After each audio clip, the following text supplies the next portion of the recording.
our listeners and viewers need to be cool as well. That's right. It was 105 at my office today. I saw that. That's Good ridiculous. Lord. Ugh. It's too much. Too much. Man. I really want to go turn that back on now. Don't worry, by the time we're done, we'll be sweltering. Yeah, it's warm in here. So luckily it was only 98 at my house, but it was 105 at my office. That's the worst. I think it's about 78 in here right now, but it's rising because it's still 85, 90 degrees outside. So. Welcome to the show, everyone.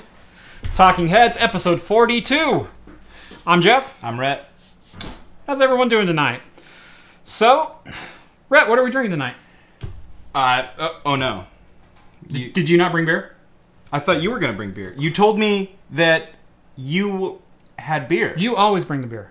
That's true, but unfortunately this time around I fell for your ruse, so I get to look like a stupido on the show. Luckily, we have a backup plan. Oh, thank God. So, friend of the show, Digibit, did us the favor from Roanoke, Virginia, yet again. Oh my God. So, I have not seen these yet. My wife actually received the UPS package earlier today and opened these up and put them in the fridge. So, I am looking at these for the first time. We have a soft serve porter from South Street Brewery in Arlington, Virginia. That is a 20 IBU. 9.05%. Oof. So that looks delicious. And then what do we got over here? Look over there.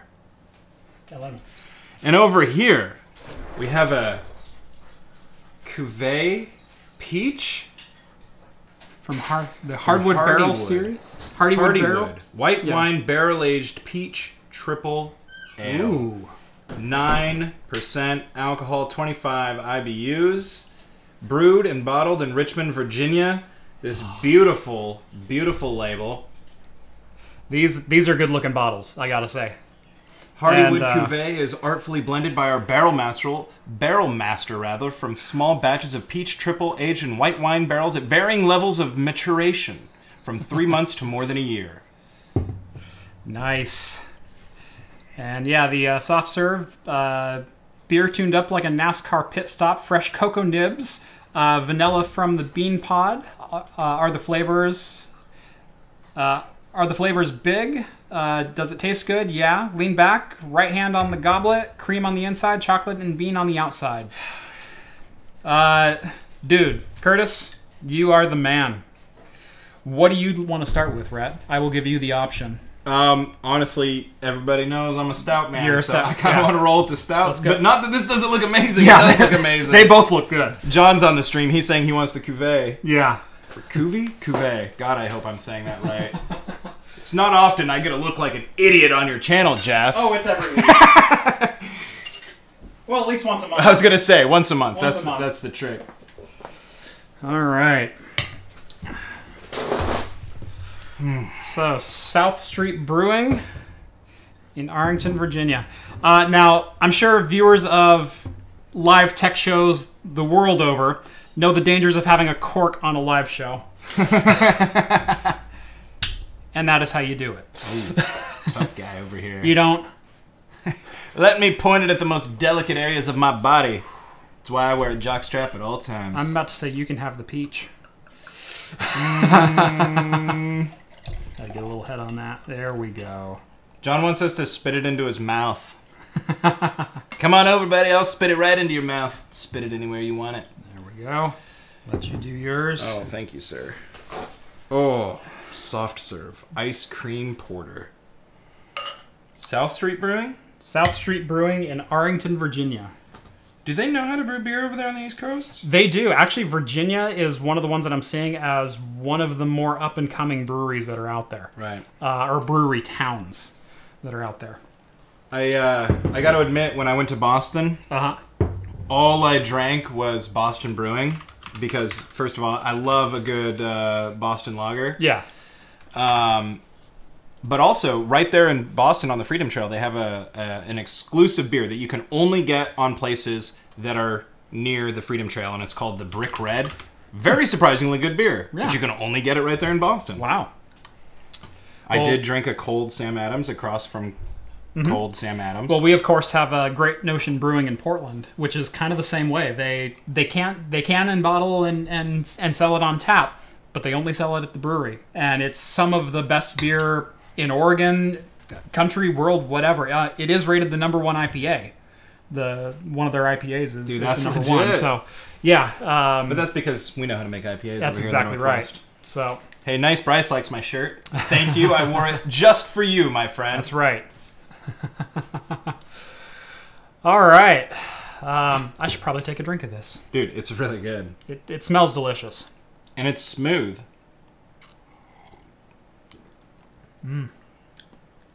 Oh, that is very smooth.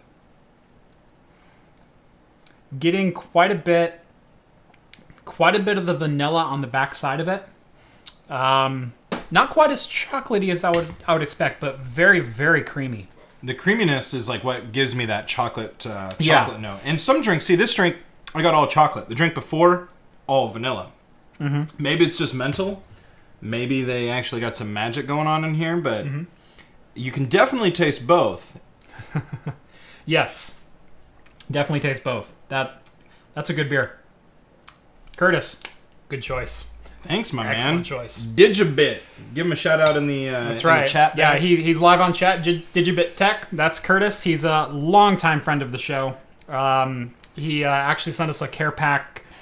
What was that? 4, 5, 6 months ago, something like that. Like back in February. Oh, that was him? That was him. Same guy. Yeah.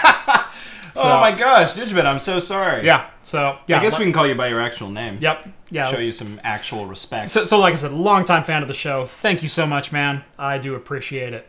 And great choice, by the way. Excellent choice. All right. Let's get into some beer news. Yeah. Mr. Computer Man over there. Oh, yeah. Yeah, you have a job to do now. I don't even believe in it. So Germany is running out of beer bottles. So actually, the whole of Europe has seemed to have a lot of problems with beer distribution and supply over the last 4 or 5 months. There was a nationwide or a global CO2 crisis for a little while, and it mainly impacted European nations. And now, in Germany, they're running out of beer bottles. Now, for those that don't know, Germany has some, we'll just call them very stringent rules. They're called beer purity rules.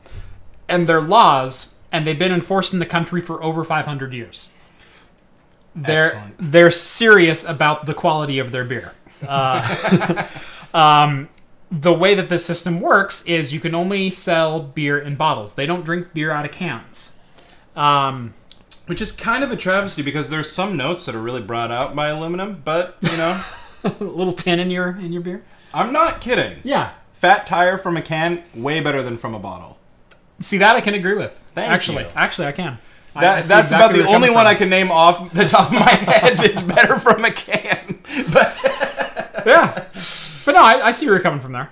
Yeah. I mean, that's so hipster of me to say. Like, I'm going to get on my fixie bicycle and ride away after that one. That's right. Squeak, squeak, squeak. So, anyway, they have these laws in place, and you can only buy beer in bottles in Germany. Now, the problem is that they do bottles on a...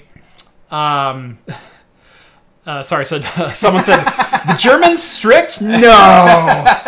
Sorry. They do their bottles on a deposit program, which Oregon has a very similar program for bottle deposits. Oregon, Michigan, a couple other places have deposits on any carbonated beverages. The Germans have a deposit where you buy bottled beer from the store, you drink the beer, you take it back to the store, you get your money back for the bottles. Right. The problem is with the heat waves that are going through Germany, no one is returning their bottles right now. And people are drinking more beer because, well, it's flipping hot outside. Of course. So... warm summer plus lots of beer plus no one going outside because warm summer equals, hey, we don't have any bottles to actually bottle the beer to sell you beer now. So it's actually kind of a crisis over there at the moment. That's too bad. To where some of the larger breweries do have a backstock, or they can buy new bottles to sell. But a lot of the smaller breweries, the smaller organizations, they rely on that deposit system, and they don't have months of stock of bottles in their back rooms to keep their supply going. So I take it, too, there's not a lot of rednecks in Germany that throw their bottles at stop signs as they fly past them? Oh, I'm sure there's rednecks everywhere. They just call them different things. Germany, what's your what's your term for redneck? That's actually a good question. Yeah. One of my favorite rules in Germany is that beer is so affordable there, especially at a restaurant setting. They legally have to have a drink that isn't water that is cheaper than beer. And oftentimes it's sparkling water. Yeah. That's awesome. Like, what a great place to live when the only option you have that's cheaper than beer is sparkling water. I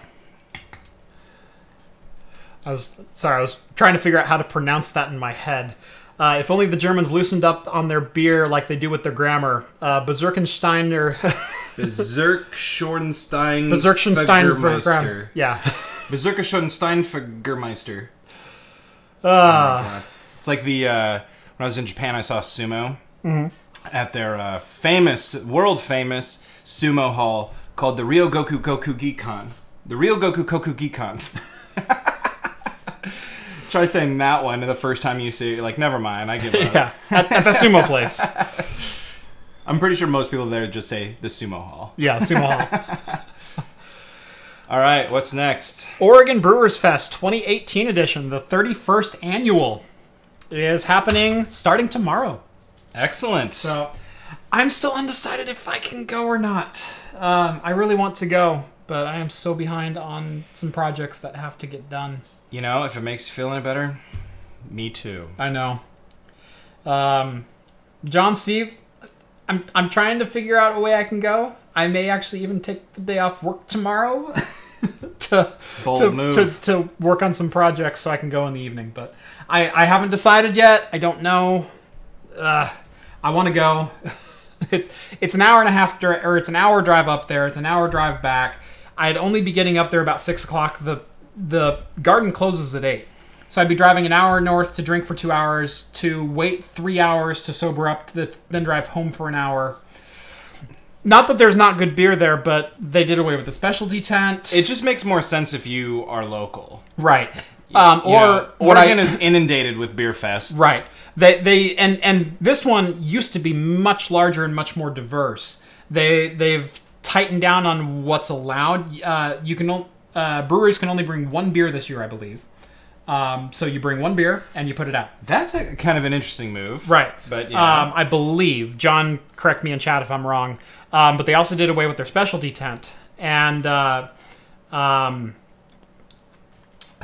open till 9 this year. Okay, so 6 to 9, and then wait 3 hours to sober. They're open till 9, but Yeah. when does the gate close? You can still walk in at 8:30, I believe. Okay. So okay. yeah, you can still walk in and have some beers. But again, I'd be getting up there at 6 to leave at 11. I feel you. But so yeah, I'm. My liver hurts. I want to go. I'm thinking about it. Convince me I'm wrong. Me? Yeah. Personally? Yeah, no. I mean, do you, man? Yeah. If you can't make it, look. I hate to say it like this. There's more beer fests in Oregon. Oh, I know. And I'm discouraged from this one. I don't want to pretend like this isn't a big beer fest, because this is one of the largest outdoor beer fests in the country. Sure. But the retraction this year has me second guessing. Because the specialty tent was where I hung out the whole time. Because that's where the people bring out their super rare stuff, where it's like $4 for a 2-ounce pour. And it's worth it. Hey, you know what? If you can make it, more power to you. I'm right there too, where it's like I want to go, and I know we were all talking about going on Thursday night. Yeah. But yeah, I don't know. And I've been the last 4 years in a row now, and it's been fantastic. it really is a good place to go. And the food there is amazing, too. Sure. They bring in all the food carts from downtown. Yeah. Even the ones that catch on fire from time to time. That's right. It's part of their charm. It's not a food cart if it can't catch on fire. Yep. And John says, the Brewfest is actually John's 1-year anniversary on the show. That's John's first episode on my show. Really? Because that was episode 4.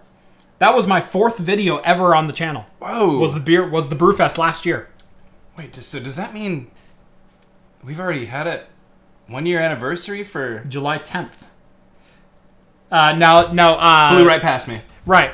We're close to the 1-year anniversary for this show. Okay, that was my question. Right. Okay, I knew where you were leading. Okay. Let me look up the post date for that, because I'm actually not sure when our first episode of Talking Heads was. Well, I was just going by weeks. Right. 52 weeks in a year. So let me go Video Manager.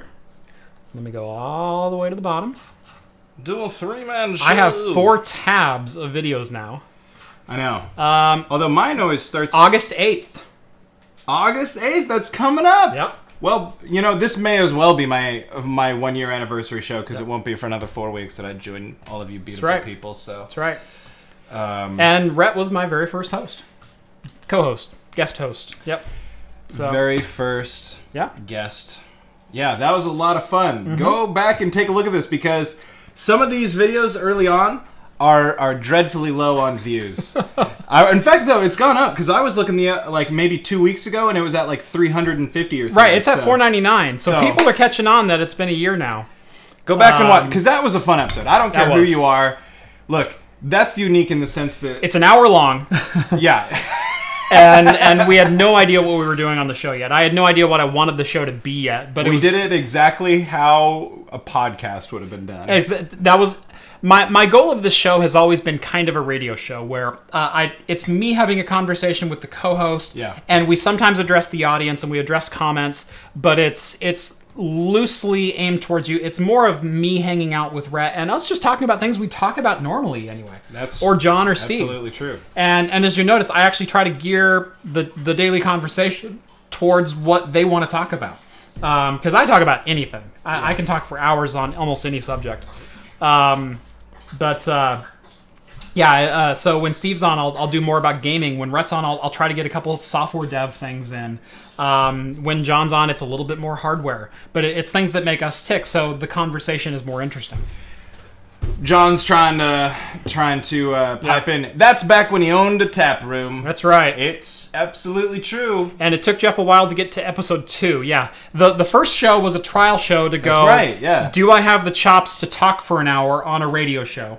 Dude, I could have told you that after you joined us on my podcast. It was because that was honestly the first time I talked with you at length. Podcast, yeah. And I was just I don't want this to end. No, we went long on. Yeah, we did 2 sections. They were each pretty long. Yeah. So that was fun. Me and Taylor are talking. Actually, we got to have you back on. Oh, totally. I'd be totally down for that. So. Oh, cool. We'll put it in the books. Put it in the books. Get it scheduled. All right. We on to the next one? On to the next one. All right. So on to tech news. AMD making waves in the rumor mills yet again. So this is legit. So we know 7 nanometer Zen 2 on the EPYC side of things, so their server line, is going to be coming out late 2018. There may actually be samples going to partners here in the next couple of months, and I believe the EPYC release is supposed to be late November, early December for 7 nanometer EPYC. We know the timetable for the release for Zen 2, true Zen 2, not Zen 2nd generation, which is Zen Plus, but Zen 2, which is the die shrink from 10 nanometer down to 7, or 12 down to 7, excuse me. Is supposed to happen sometime around March or April, which is the 2-year anniversary of Ryzen releasing. The rumor mill right now is not only that Zen 2 is going to die shrink down to 7, but that the CCX units are going to be 8 core per CCX unit, which means you can fit 2 8-core CCXs onto consumer level Ryzen. So if you think really hard about that and you add 8 plus 8, we're looking at a potential 16-core consumer-level Zen 2 chip. So that would be your 3800, your 3700 chip. Yeah. Plus the 7-nanometer drop in fab means we're looking at 10 to 15% IPC gains, which if you look at the numbers right now, Zen Plus is not that far behind clock for clock against the Intel chips. In fact, clocked the same, the 2700X is within like 3% of the 8700K. The only difference is the 8700K has more overclock headroom. It can get to 4.8 or 5 gigahertz, where the 2700X can only get to 4.2. But if you clock an 8700K down to 4.2, they're pretty neck and neck. So you get 7-nanometer die, you make it easier to cool, more efficient, you get a 10 to 15% gain in performance, you get a better memory controller, possibly some 3800 megahertz memory, which has also been where Intel has dominated. Oh man, should you be looking forward to Zen 2? Right. AMD has been really, really, really hammering away at the marketplace too. One of my side jobs is going around. I might have talked about this on the last episode that I was on 4 weeks ago. One of my side jobs is going around doing technician work. A lot of times just building displays and updating tablets and things like that they've got in kiosks and displays and things like that. But AMD has hired the company I work for to go around to retailers and like literally just hold like a mini seminar on their products.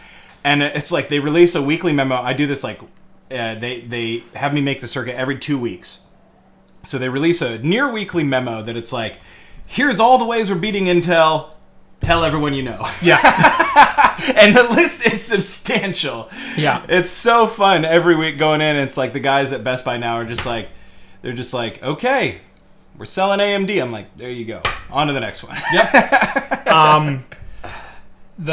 I had this sign up because AMD was making the rounds in the server line at a couple conventions with their Epic line, and I think they had a sign up that says Cole was great, so was Xeon. Yeah. You showed me the picture of that actually. Oh god, that was so funny. Yeah, that's so great. I mean, they're doing all the right things. They're just hitting it hard. Yeah. I wonder though, like, I can't remember who I was talking to, but somebody, it was one of my buddies, they're like, we're in the death throes of Intel. I was like, what?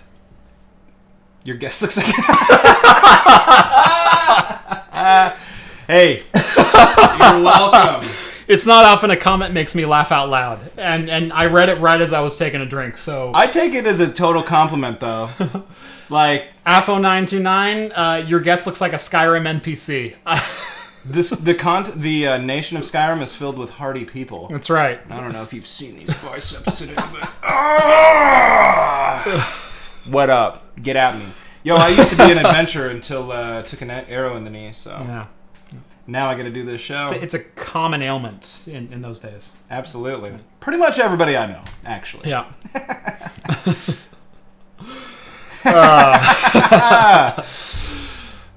You make me laugh. You get a shout out, man. No, you know what's funny is, look, I got to admit, I was thinking if I would mention this or not on the show earlier, but about every time I come on, I do a good hard look at my wardrobe, and I'm like, what am I going to wear this time? And because the truth, you know, it's like sometimes I put on my serious clothes. You can go back and look. The first episode, I'm wearing my serious shirt. Yeah. A couple other times, I'm wearing some serious shirts. Yeah.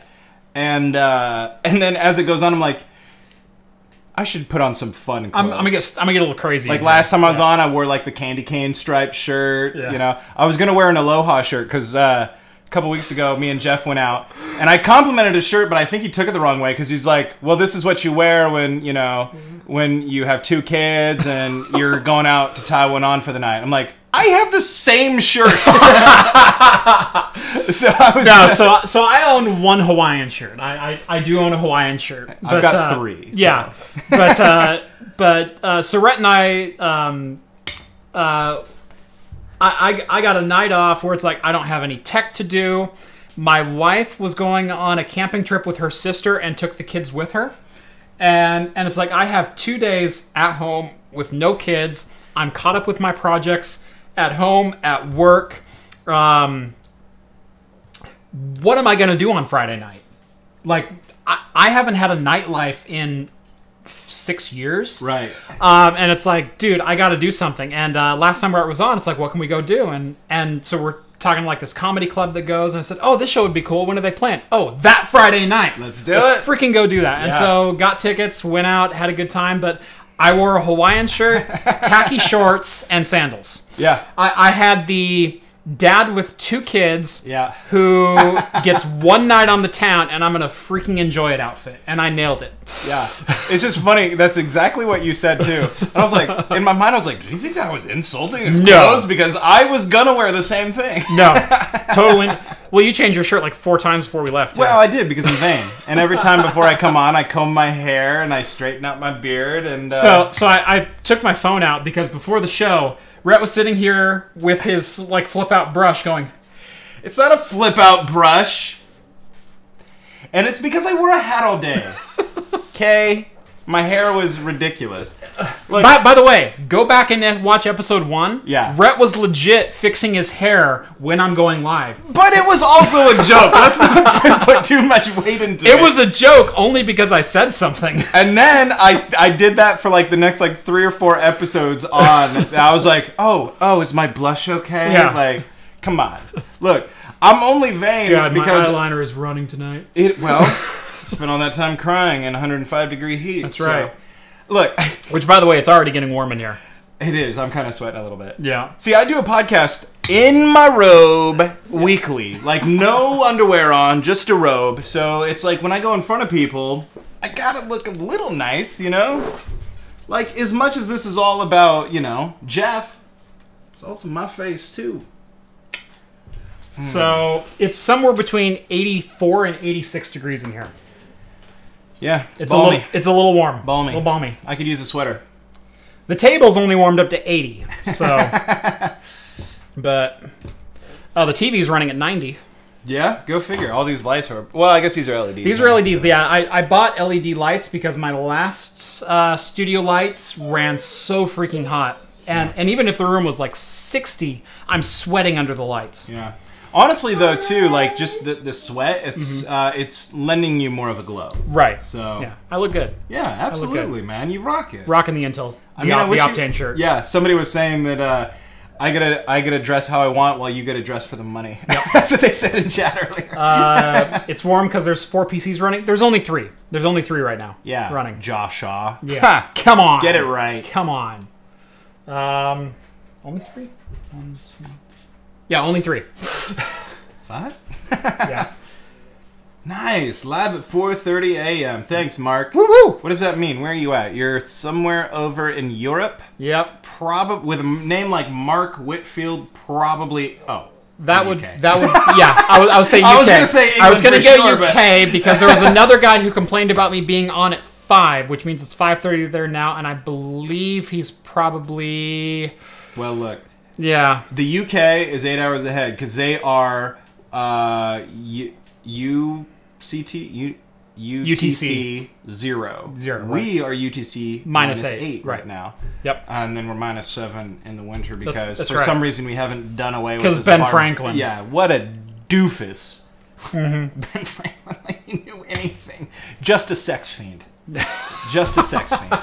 Yeah. Although I got to see where his family was buried in Boston. But did he like to party? Oh, he loved to party. That's why he went to Paris all the time. He's like, I'm a diplomat for this new country. That's right. Come on, French barmaids. So speaking of it being hot in here, I had the perfect segue. That was a perfect segue.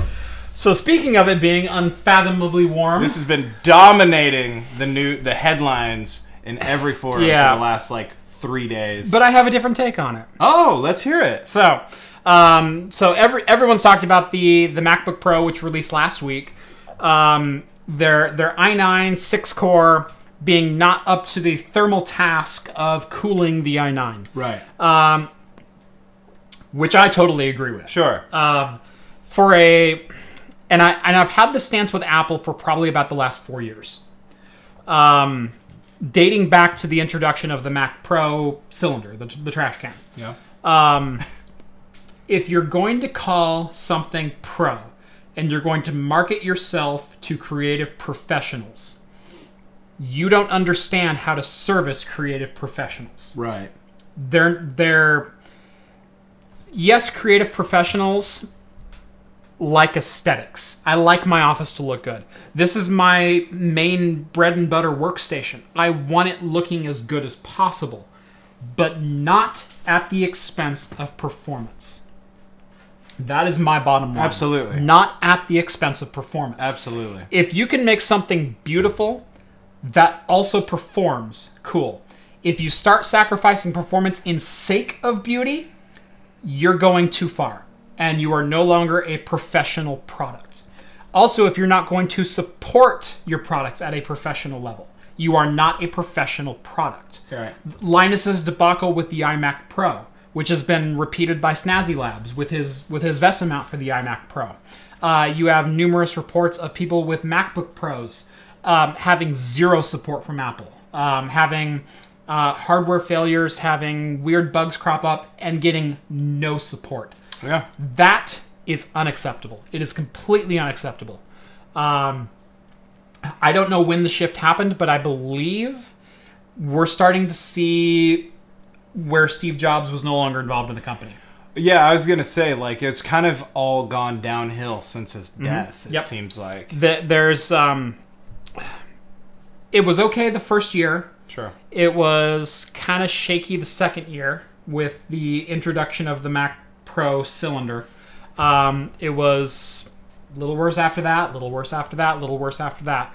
But the last time that I remember before, like the last 2 years of Apple having a legitimate hardware problem was one that was caused by NVIDIA with the graphics card failures in the 9600 and the 9800 series for laptops. Yeah. Their mobile chips were crap, and they knew they were crap, and they sold them anyway.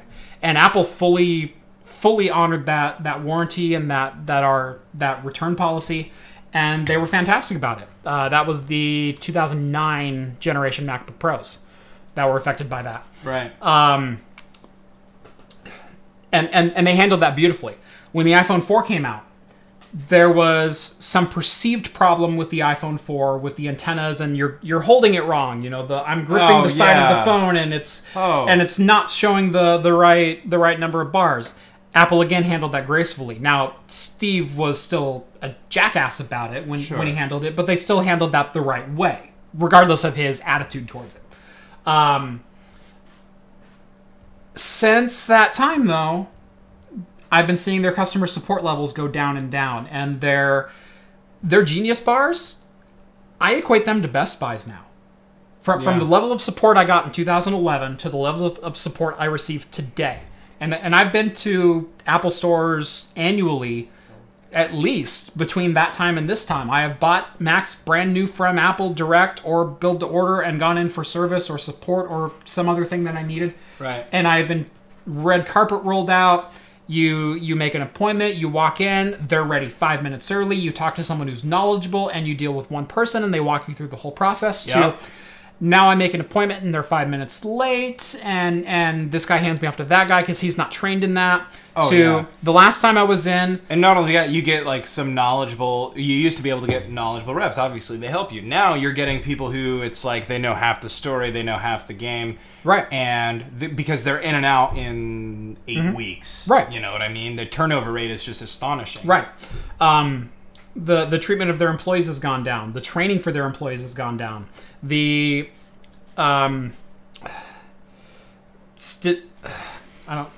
trying to phrase this properly. Good luck. Corporatization of their retail stores has gone way up. They're adding structure, but they're removing services. They're removing quality. Yeah. The quality control on their products has gone way down. Yeah. Way down. See, Apple is one of the biggest clients of the company that I do technician work for. And it used to be when I started, 2013, that you could go into any store and the Apple rep was a freaking Apple genius. Right. And he could answer any of my questions anytime, you know, as I'm merchandising their products and adding security to their products and doing all this type of stuff. And now it's routinely that I know more than the reps. And anytime I go into a store to do something, they have a new rep.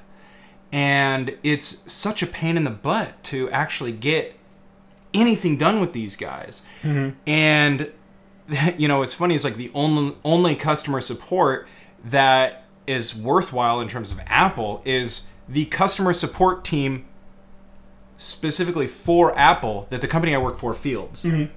So anytime, what's funny is like now we have all of these retailers that I go to, dozens and dozens of different retailers.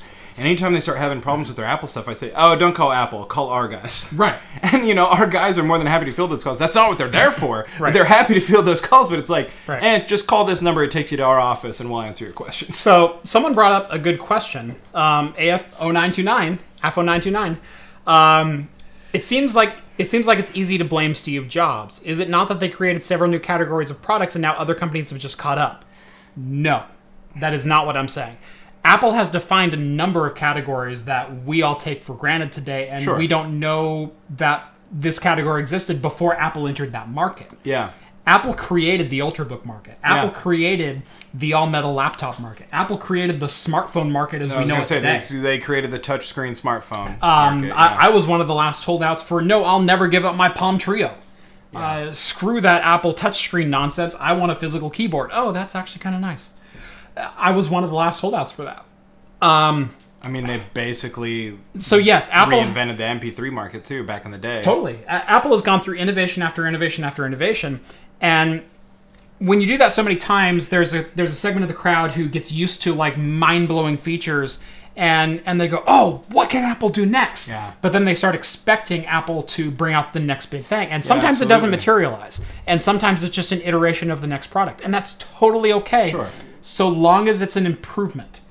What I have seen over the last 5 years from Apple is a steady decline in quality control, is a steady decline in service, is a steady decline in listening to their customers. Yeah. I went around to 100 Apple iPhone retailers, literally 100 throughout the state of Oregon, and prepped them and merchandised them for the iPhone X release. Not a single store I went to had received their iPhone X on time. I went a week later, none of them had received it. Not only that, nobody was in line to buy the iPhone X. Yep. I went opening day to one of these stores just to like help support, and there was no one. And not only that, they didn't even have a freaking phone there for anybody to touch. A merchandise demo, anyways. They might have had some to sell. I have no idea. I didn't care about that because that was my job. But it's kind of funny that this like flagship product of theirs ended up just literally being a no-show. Hashtag serious, Jeff.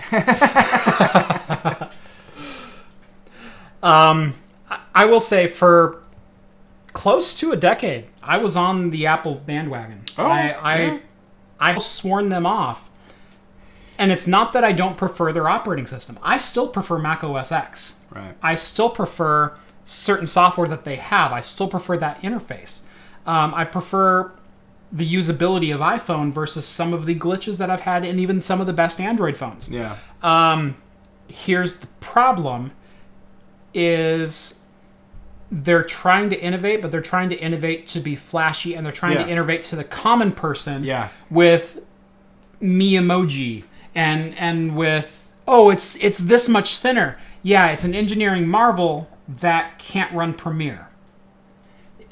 So, getting back to the MacBook Pro and the problems with the i9s, that thermal solution is a freaking joke.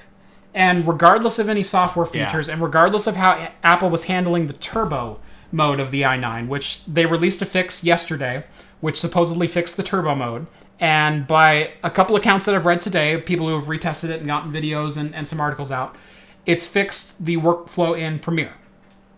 It's still overheating the VRMs. It's still not turboing full time. It's still not competing with similar devices on the market. HP Envy laptops, LG Grams, MSI's 69 series laptops. Right. There's other laptops that are very, very similar cost, internals, except the other guys actually include legitimate video cards instead of an RX 550. Sorry, don't include a GT 1030 level graphics card in your professional laptop. That is not a professional product. A professional product would be a 1070 Max Q, which you are totally capable of generating at that price point. Yeah. So again, the level of hardware that's gone down has gone down. In 2009, the reason they were included in that NVIDIA shakeup was they were including NVIDIA 9600M graphics cards, which was the top-of-the-line mobile card, except for the 9800 GTX desktop card that you could buy in Alienware, which was 4 inches thick. Yeah. They had the best graphics solution. And up until 2011, they still included among the best graphics solutions. And then somewhere along the way, they said, you know what? Half the people don't care about discrete graphics, so we're not going to include it anymore. Oh, jeez. We're going to use Intel Iris graphics on our entry-level 15-inch MacBook Pro, which costs $2,000. We're going to use basement bargain $100 GPUs on our $2,800 laptops with no upgrade option. Right. That's not acceptable. Yeah. It's not. I gotta address the chat real quick because people are like, yeah, look, all of a sudden I'm angry. Yeah, they didn't create the smartphone market. They did. If we I was gonna say if we said that, you're lying to yourself if you think they didn't. Even if they didn't invent the first smartphone, which I didn't say, I said touchscreen smartphone. Technically, Palm Pilot invented the first touchscreen smartphone. Right, there you go. So if you want to get really technical. But the point is that they reinvented the market and they brought it into popularity. How many freaking smartphones were in the market before the iPhone when you're like, I'm going to get me one of those? If you're an enthusiast, yeah, you had one. But if you're just everyday Joe Blow, you didn't. The iPhone gave everyday Joe Blow a smartphone. It took the top 5% and it made it accessible to 95%. Exactly. That's what Apple did. And so if you think anything different, you don't know the history back in 2008 when the iPhone was announced. You don't know and you're lying to yourself. 2006. 6, excuse me. Because I only know that because it was around the same time that I was going to say 6 and I said 8. It was around the same time that they launched the New Horizons space probe, which went to Pluto. Yeah. And I only know that because I wrote a series of jokes about it for the stage about how I confused the New Horizons space probe with the Deep Horizon, Deepwater Horizon, oil rig disaster, the BP disaster. Oh yeah, the Gulf disaster. Yeah. I remember like my friend was like, "Did you hear about this new BP thing?" I was like, "What?" He's like, "Deepwater Horizon." Oh no, sorry, backwards. He's like, "Did you hear about New Horizons?" I was like, "Yeah." The Pluto thing, yeah. Who like, hasn't heard about that? And he's like, "They're going to Pluto." I'm like, "What? They're gonna mess that place up too?" But yeah, I did this whole bit about like what was going on in 2006. And the iPhone was released in 2006, so there you go. Yep. Yeah.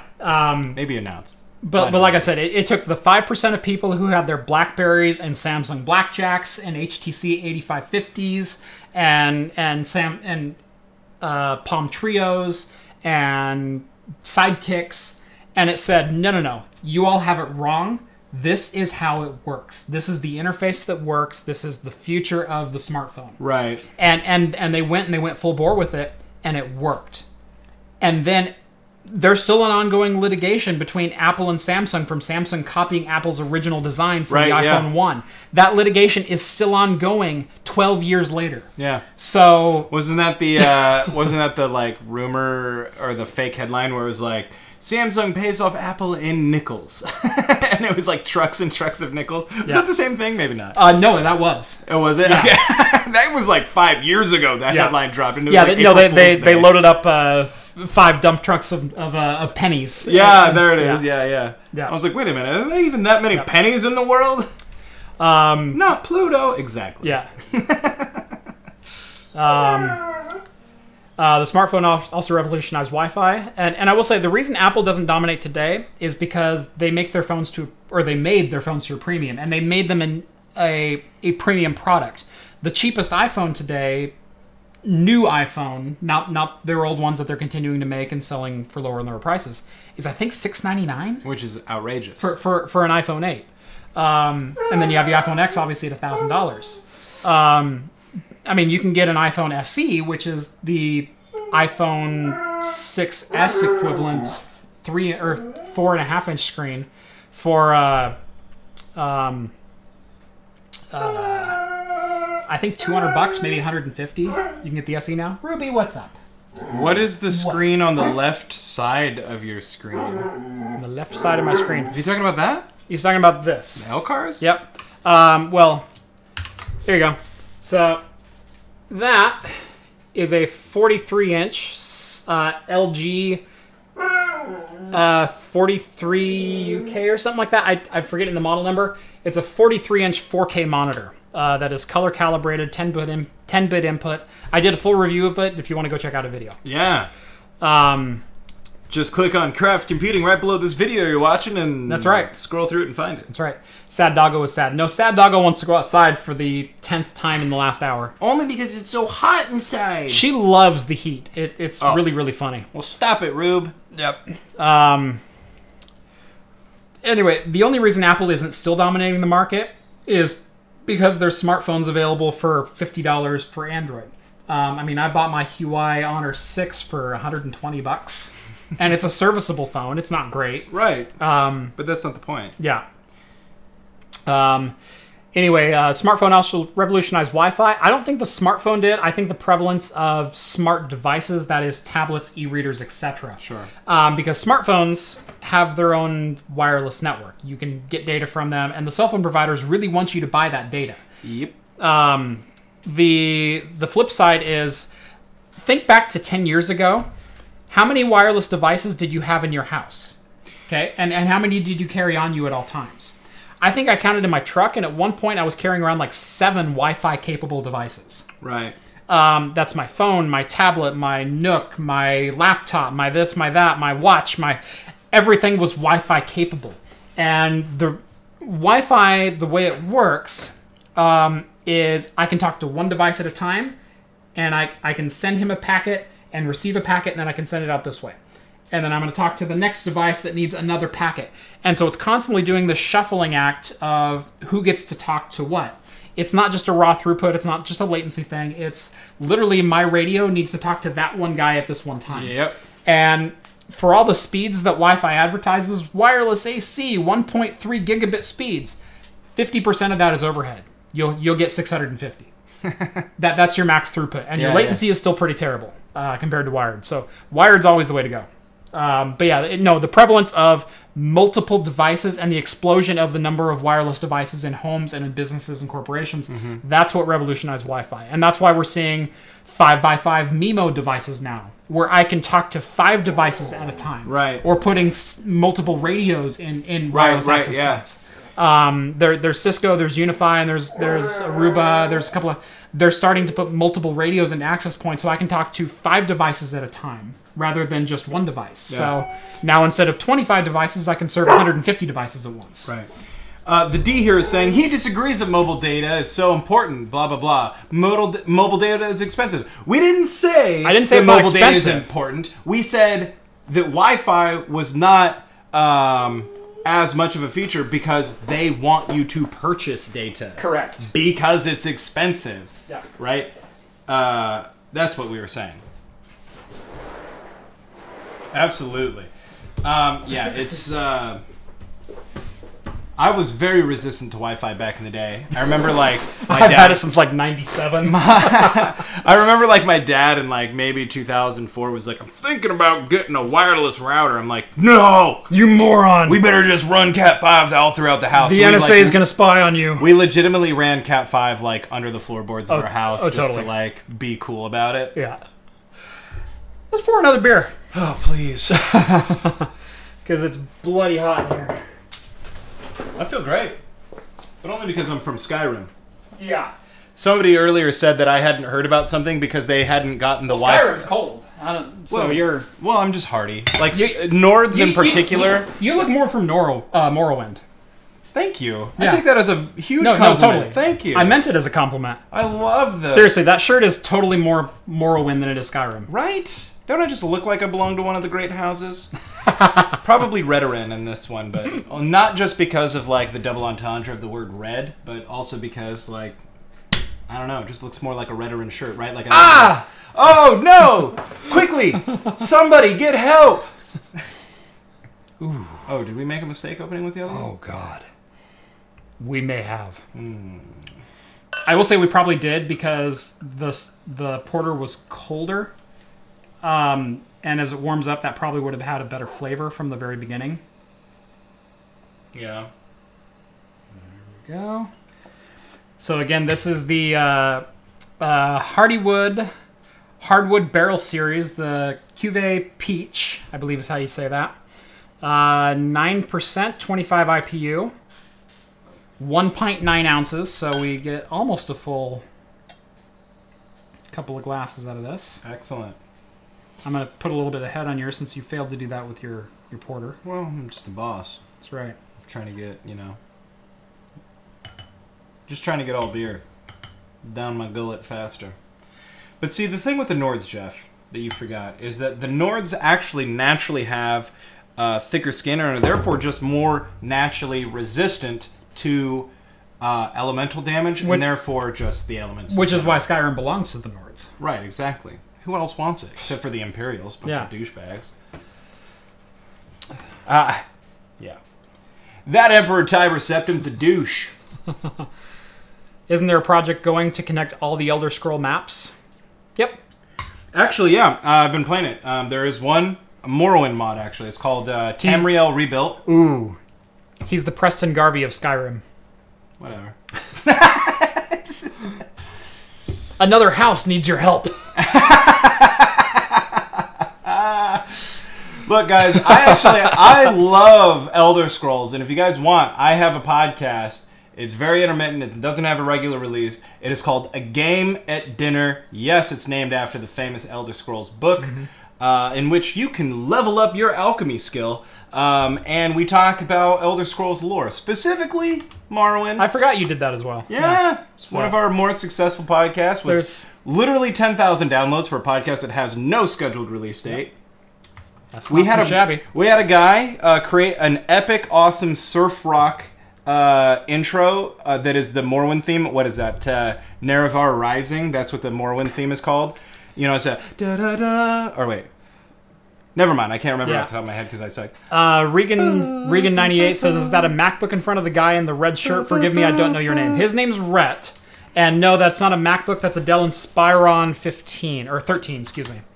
Dell Inspiron 7535, I believe. It's actually one of the new AMD Ryzen Zen Plus APU laptops. It's the Ryzen 5 2600U with a Vega 8 GPU. An actual dual-channel DDR4 memory, so the Vega 8 isn't crap. There you go. So you heard it. Also, he said literally just 10 minutes ago in his rant that he dropped everything. He even dropped the MacBook and upgraded to this. Yep. The MacBook's on the shelf over there because it does me no good, and it ain't coming down. Yep. But $1,000 or $1,700 laptop, $599. Perfect. There you go. That performs better. Although I wish they had just a slightly better cooler. Although it's not thermal throttling. Oh, zing! The $1 million zing. Don't buy Apple. Just kidding. Do what you're gonna do. My recommendation is don't buy Apple right now. Just from a support standpoint, from a product QC standpoint, from a just moral standpoint. They're not doing the right thing by their customers. Right. Period. In all of their products and all of their lines. Right. Maybe the iPhone.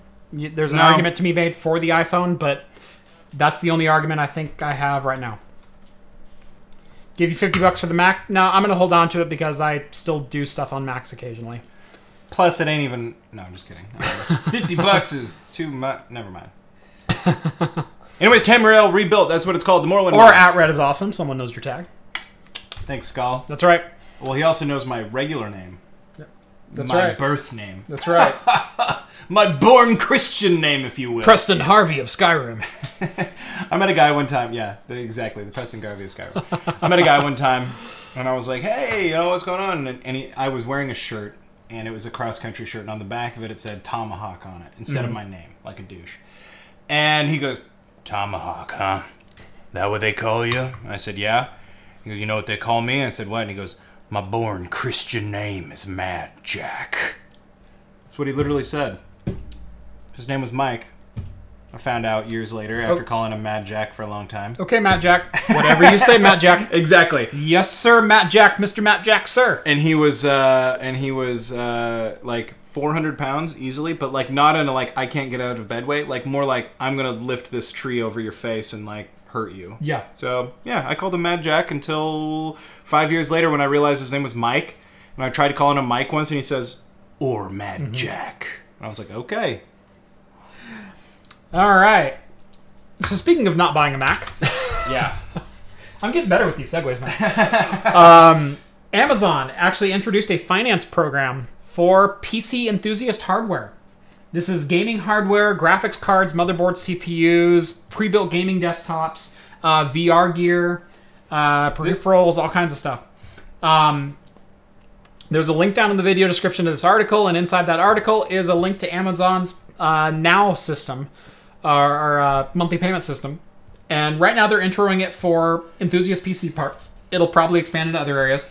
But it's basically a 5-month, same as cash, finance system. No catch, no interest. You pay retail price. One thing I didn't get from reading this is they ship immediately. They ship immediately. Whoa, that's huge. Yeah. Good for them. Yeah. They've got the resources to go after you if you don't pay. That's so right. Careful with that one. But Yep.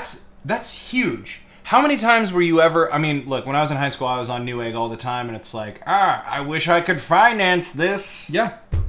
Totally. And now you can on Now you Amazon. I mean, Amazon is kind of like morally corrupt company. However, they've got great deals, and I can't stop buying from them, so... And now you can finance your parts. I was actually looking through my Amazon order history because a friend of mine brought it up the other day, and so we're comparing notes. And I've been a customer on Amazon since I think 2008, and I think in 2008 I placed like 3 orders, and one of them was in January, one of them was in like April, and the other was in December. Yeah. And then in 2009 I placed like 7 orders, and then the next year I placed that. I have placed 79 orders this year. Whoa! I was gonna say. I average like one every 2.5 days. I didn't... Oh, wow. That's ridiculous. We're only halfway through, man. That's legit. So I'm going to have 170 orders by the end of the year in a At 360-day calendar. At least, yeah. So, yeah. That's legit. Yeah, I didn't become a big Amazon buyer until Prime was a thing. Mm-hmm. And only because they had student discounts. And I was like, okay, student discount for a year, whatever. Mm-hmm. So I gave it a go. And then I loved Prime so much. Like, 2-day shipping is revolutionary. I don't care who you are. Mm-hmm. Like, anytime I need anything, it's like, oh, I don't have to go anywhere and I'll have it in 2 days? Okay. And it's affordable. Yep. Hate to say it, but it is. Yep. How is Amazon morally corrupt? I knew you were going to read that one. Go, Rhett. I'm going to let the dogs in. Why is everybody like just chat? Look. I'm going to let the dogs in. You go. You go on your rant. Angry Rhett. #. Here's the thing I have right now with Amazon is this. So, in the town where we're based, Salem, Oregon, Amazon is building a new warehouse and shipping... distribution hub. Thank you. Now, in anticipation for the enormous influx of jobs, they're building all of these really crappy, cheap apartments basically within a mile square radius of this place. Yep. And people are complaining up the wazoo of all of this cheap housing that's getting thrown up and all of this type of stuff. Mm-hmm. And it's simply because of the influx of jobs. And they're even doing, like, Silverton, which is a really small town, maybe 20, 30 minutes east of Salem. They, too, are building apartments. And these apartments are built... Look, and I have no problem with affordable housing. Mm-hmm. But they are being built with subsidies, government subsidies, for HUD, Housing and Urban Development. They are planning on having, like, a huge chunk of their portion be subsidized renters. But they are also building them because Amazon is building a distribution hub right next to them. Yep. Here's an idea, Amazon. Jeff Bezos is now the richest person in the world. Why don't you just pay your frickin' workers a wage so they can afford cheap-ass apartments? And not work them 70 hours a week and give them their breaks. Right. And give them their benefits. Right. And et cetera, et cetera. Right. Amazon, to me, is kind of the new Walmart. Now, I always think Walmart gets a little bit of a bum rap. They do. A little bit. A little bit. They have some very good jobs if you work your way up. The problem is that they have a ton of entry-level jobs that they field with non-entry-level workers. Correct. And yes, there's been corruption with overtime pay, and there's been corruption with this and corruption with that. Yeah. It's typically localized. It's typically localized to a store or a regional manager. It's not like the entire company is not paying out overtime. Right. It's one store trying to make make the manager bonus, and he breaks the law. And the story is Walmart doesn't pay overtime in Florida. Well, it was one store in Florida, or it was one store in this place, and so. And Walmart is one of the largest public employers in the world. Gets a bum rap sometimes. I'll say sometimes. Sure. Reagan, the housing is not free based on employment. No, Amazon is not subsidizing it. It is the government that is subsidizing it. Which is fine because the government should and does subsidize cheap housing for people who need it. However, the idea behind HUD subsidies is not that it should be for people employed by one of the biggest companies in the world, right? And you're right. There are people that have breaks and all this stuff. I too have anecdotes that I could say about Amazon warehouses. I have a friend that works at an Amazon place up in Portland. He gets yelled at for using the bathroom. I was going to bring that up. There's a thing called Amazon pee bottles. Where they will have a plastic bottle that they pee in because it takes too long for them to walk to the bathroom and back to their station. Yeah, because if you ever been in one of those places, they're huge. They are huge. Your legs get tired walking from one side to the other. I used to work post security at places like this, and I hated every second of it because of that. And it's not the treatment of Amazon's office workers or retail staff or salesmen or anything like that. It's the treatment of their warehouse workers. It's the treatment of their minimum wage people. Not only that, but let's that they're taking advantage of. We're not even talking about the number of... You want to talk about booksellers going out of business? Look, if... I'm all for an innovative business idea, and Amazon is at the cutting edge of marketplace business models. They've experimented with drone technology for deliveries, like at the start of it. That's great. You can get your groceries delivered from Amazon. That's great because there's people who need their groceries delivered. However, then we wonder, like, why are all the bookstores disappearing? Why are all the music stores disappearing? Why are all these things disappearing? And look, that's fine. You got to make way in the digital age. But at the same time, I also really like my local bookstores, so I'm going to continue to go there. That doesn't mean necessarily that my problem with Amazon stems from that. It stems from the fact that they are doing these things and then making life difficult for a lot of people. Their workers. Totally. I've said a couple of times on this show, Sears should have been Amazon. Sears had the distribution network, they had the staying power, they had the history, they had everything else. Sears made a fatal flaw, and they said, this online thing's just a phase. No one wants to shop online. And look at Sears today. Sears / Kmart / everyone else. Sears should have been Amazon. Sears was selling mail-to-order houses in 1910. Okay? You think Amazon's selling like pole barns and things like that is crazy? Sears was selling you a flat pack house in 1910 that you could order out of their catalog with a stamp. You could buy anything from their catalog. You name it, Sears had it. I remember looking at a Sears catalog. I mean, of course, became not a huge thing by the time I You weren't shopping for houses, though. Well, I wasn't shopping for houses, no. I could have been if the market went my way. Just kidding. But, what? No. The Blockbuster Video in Alaska just closed, Benjamin Hale. The last Blockbuster Video in the world is in Bend, Oregon. That's right. I think the one in Alaska just closed. Like, literally headlines last week. Sorry, Benjamin. I didn't mean to yell at you, buddy. You're okay. Next thing you're going to tell me Sears and Target are still hanging on. Sears is not hanging on. Sears couldn't make... or Sears owns Kmart. Kmart couldn't make payroll during the Christmas season because they had to buy merchandise to sell for the Christmas season. So, no, they're not hanging on. No, Target's doing okay. Doing okay. But only because people spend more there to not shop at Walmart. I mean, remember when Sears was like a brand as well? Like, I have a guitar that my dad bought from a Sears catalog. Oh, totally. I have a Sears camera lens. That's legit. Okay. He says he lives in Anchorage, so apparently he might know about the Blockbuster, but... oh, wait. No, Benjamin Hale was talking about Blockbuster. Started using... Oh, yeah. Okay, Thundersqueak lives in Anchorage. Amazon put all the small places out of business because they shipped, then they stopped shipping. That's what he said. And yeah, the problem with Amazon is if they get popular in an area and they start delivering everything and you stop going to the local Anchorage bookstore and then Amazon says, oh, it's too expensive to ship to Anchorage. You're out of luck. Shipping in Alaska is weird. At one time, I took a train through Alaska, and the train literally just stopped every 2 miles and like dropped off packages for people lined up along the tracks. Yep. I cannot wait until the West Coast gets bullet train, because we've talked about it for decades. I looked. When's it going to happen? I don't know. It's going to be a while. Mr. Musk, come on, buddy. Yeah, I know. I was really hoping for the Hyperloop. They're saying Portland to Seattle in 90 minutes or something like that. They were saying San Francisco in 3 hours. That'd be amazing. God, yeah. The problem is, I've looked into train travel before on the West Coast, and it's a lot bigger than you think it is. And there's a lot more stops than you think there are. Sure. For me to get from where I'm at to San Francisco was a 25-hour train ride. Right. That's not bad.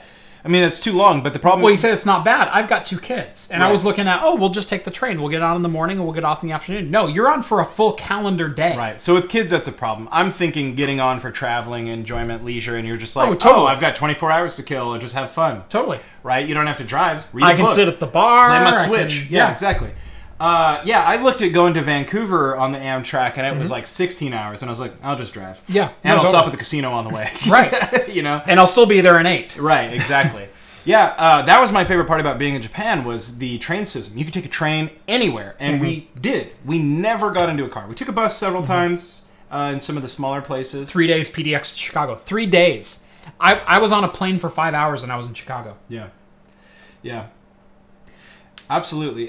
Train travel needs to do better in the U.S. For the people that really like helped pioneer the train, we really don't care about it anymore. Right. And now everybody complains about traffic, but it's because our West Coast infrastructure, at least, East Coast is a little different. You got a lot of public transport just because it's a lot more dense. Right. Over here on the West Coast, a little bit more of a car culture because we got space. Want to know the first thing I realized when I landed back in North America after Japan? Oh, I can breathe. I can spread my shoulders out. There's no one here. There's not someone between you and me. Yeah. I mean, literally, you're coming in and you're just like, rivers, mountains, nobody to be seen. And you're just like, your shoulders relax. Yeah. Everything widens out. But can't take a train everywhere. No. We took a bullet train from Tokyo to Kyoto, and it took us like 3.5 hours. That's a 500, 600-mile journey, somewhere in there. Yeah. That's pretty good. All right. What is it to Seattle? That's 250 miles, right? Somewhere around there, 260? I don't think it's quite that far. But it's like 2 something? 190, 220, somewhere around there. Oh, okay. Yeah. And that takes 4 hours by car. Yeah, it's about 4 hours. So I got double the distance. Which I'll be driving next month. Hey, me too? Yeah. Excellent. I think I got the email. That's you right. sent it to me. Yeah. Okay. Yeah, exactly. I don't know how we missed that memo, by the way, to like do it with that email. I was like... But he made these emails. Like, did you miss that whole part of the conversation? Yeah. John, you old knucklehead. Yeah. All right, let's skip the next story. Jump 2 ahead. Oh God. That one. Yep. So this is great. So this showed up on Reddit today, and I'm kind of a big emulation fan, and gaming history preservation fan. Yeah. Some guy said, "Hey, I had this mysterious box show up in my work." And there's tons of pre-production UMDs. Are these worth anything? Yeah. So there's potential in this find. I haven't seen any follow-ups to this because I haven't looked, because this came out like last Friday, I want to say, where it was just a guy who posted to the PSP subreddit, which is not well-traveled. No, I was looking at the top comment. It's got like 200 comments or something, like, or 200 upvotes. You're like 400 upvotes. Yay! Yeah. Yeah. 287. Yeah. But anyway, he was going, hey, are these worth anything? Could I sell them for anything? There's tons and tons of games that were actually never, ever released to the public in here. And pre-evolutions of games and betas of games that were never touched. There's also PS2 games in here that were never released. Because he said he got literally thousands of discs and UMDs and a whole bunch of other things. So if you're a gaming history fan, particularly of PlayStation in the late 2000s, the PSP, the PS2, this is something to keep an eye on over the next year or so as these get archived. Because there are a number of people who stepped up in the Reddit comment section and said, hey, I will pay you to be able to archive this data. Yeah. To be able to upload this and put it on a preservation website. free of charge. Heck, I'll pay you to come to your house and do this while you're watching, kind of thing. Yeah. So very, very cool story to kind of keep your ear to the ground on. That's legit. Yeah. Very cool find. Yes. From user the Brown 93. Yep. So could have had a cooler username. So number one, Ridge Racer, probably not all that rare because let's face it, Ridge Racer's been released in that same exact game for literally every console since the PS1. Yeah, now you can get it on the PlayStation Network for a couple bucks. Yeah. And the game hasn't changed. Yeah, it hasn't. I know all the tracks. I could do them blindfolded backwards. It's Ridge Racer. Come on. I like how this person's like, just to be clear, dumping doesn't mean this. It means copying them and preserving them in their digital format. Yeah. Yeah, I like how very enthusiastic the people in that thread were. Saying like, look, man, sure, you could make a profit. However, you kind of have like a driver's seat in this history making. Right, so. Exactly. For the sake of the gaming culture and preservation and people who are interested in how games get developed right. and the process of all that, this is an absolute goldmine, once in our lifetime thing that people will stumble upon. Right. Like the Sony PlayStation or the Nintendo PlayStation prototype that made the rounds last year. That made its way to Ben Heck's laboratories. I don't know if you saw that one. Yeah, I saw some headlines. Yeah, where he got to not only see it, but take it apart and fix some problems with it. Yeah. So, again, a couple pieces of gaming history that will never be seen again, and this is some of that. So, and that is a natural segue directly into our next story of Nintendo suing, apparently, two of the top distributors, sites I've never heard of, LoveROMs and LoveRetro. Yeah, I've never gone to either of these. But... Yeah. For upwards of $100 million. Because they're claiming $150,000 damages per occurrence. Gag me. Yeah, roll your eyes. Even though these are the only things keeping your games popular, man. Right. Even though the fine for theft can be no more than 8 times the value of the product stolen. Is that actually the case? That's actually the law for theft. Because like even like retailers in general can only charge upwards of $250 plus the cost of merchandise for reparations. Correct. So it's like, I guess in some cases that's more than the cost of merchandise, I guess, obviously. Yeah. But, okay. Yeah, it's more than the cost, but it's the cost incurred of having your PI guy or... LP, excuse me. Of having him watch the cameras and, we need to catch that guy at the door kind of thing. That's the cost of doing business. Yeah. But copyright law is a little bit different, where it says up to $250,000 per occurrence can be levied. And I've always waited for someone to challenge that. No one has so far. Not that I'm saying piracy is a good thing. Screw you, you bleedy fucking pirates. But just buy it. We're all adults. Just buy it. We're all adults. But at the same time, Nintendo make it accessible. Right. Well, here's the thing. Like, you know, I know that you can still get Chrono Trigger in some places. Mm-hmm. I only mentioned Chrono Trigger because it's right at the top of the page. However,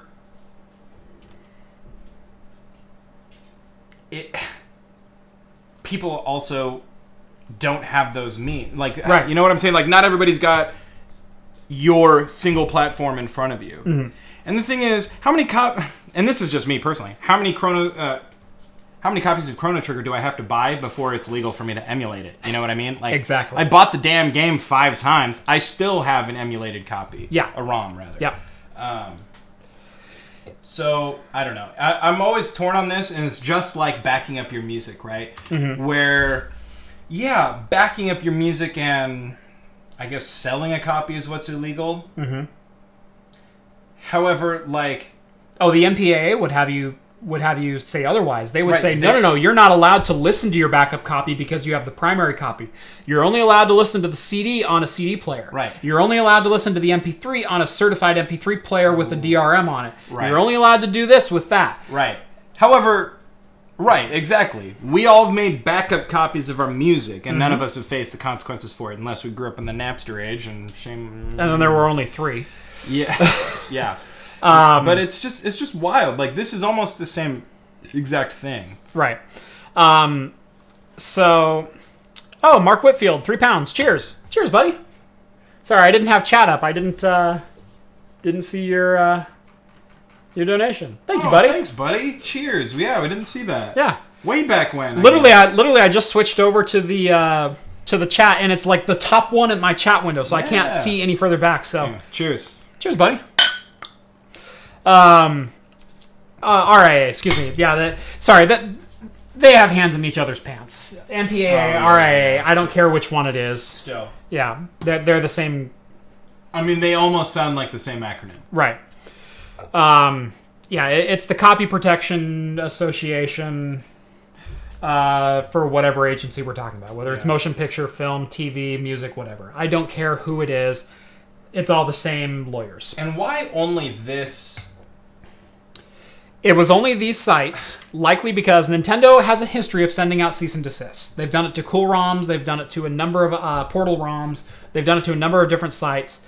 And the sites will pull the offending material down, and then Nintendo says, that's okay. Don't ever do it again, or we will come after you to the fullest extent of the law with the cases that we have. Sure. Now, these sites were doing something a little bit different. They were not only allowing the games to be downloaded, they were also hosting emulators that could be played inside of a browser. And so you could go to the site and you could play the game live. I see, okay. And so there's a potential that these sites received a CND. I don't know that they did or not.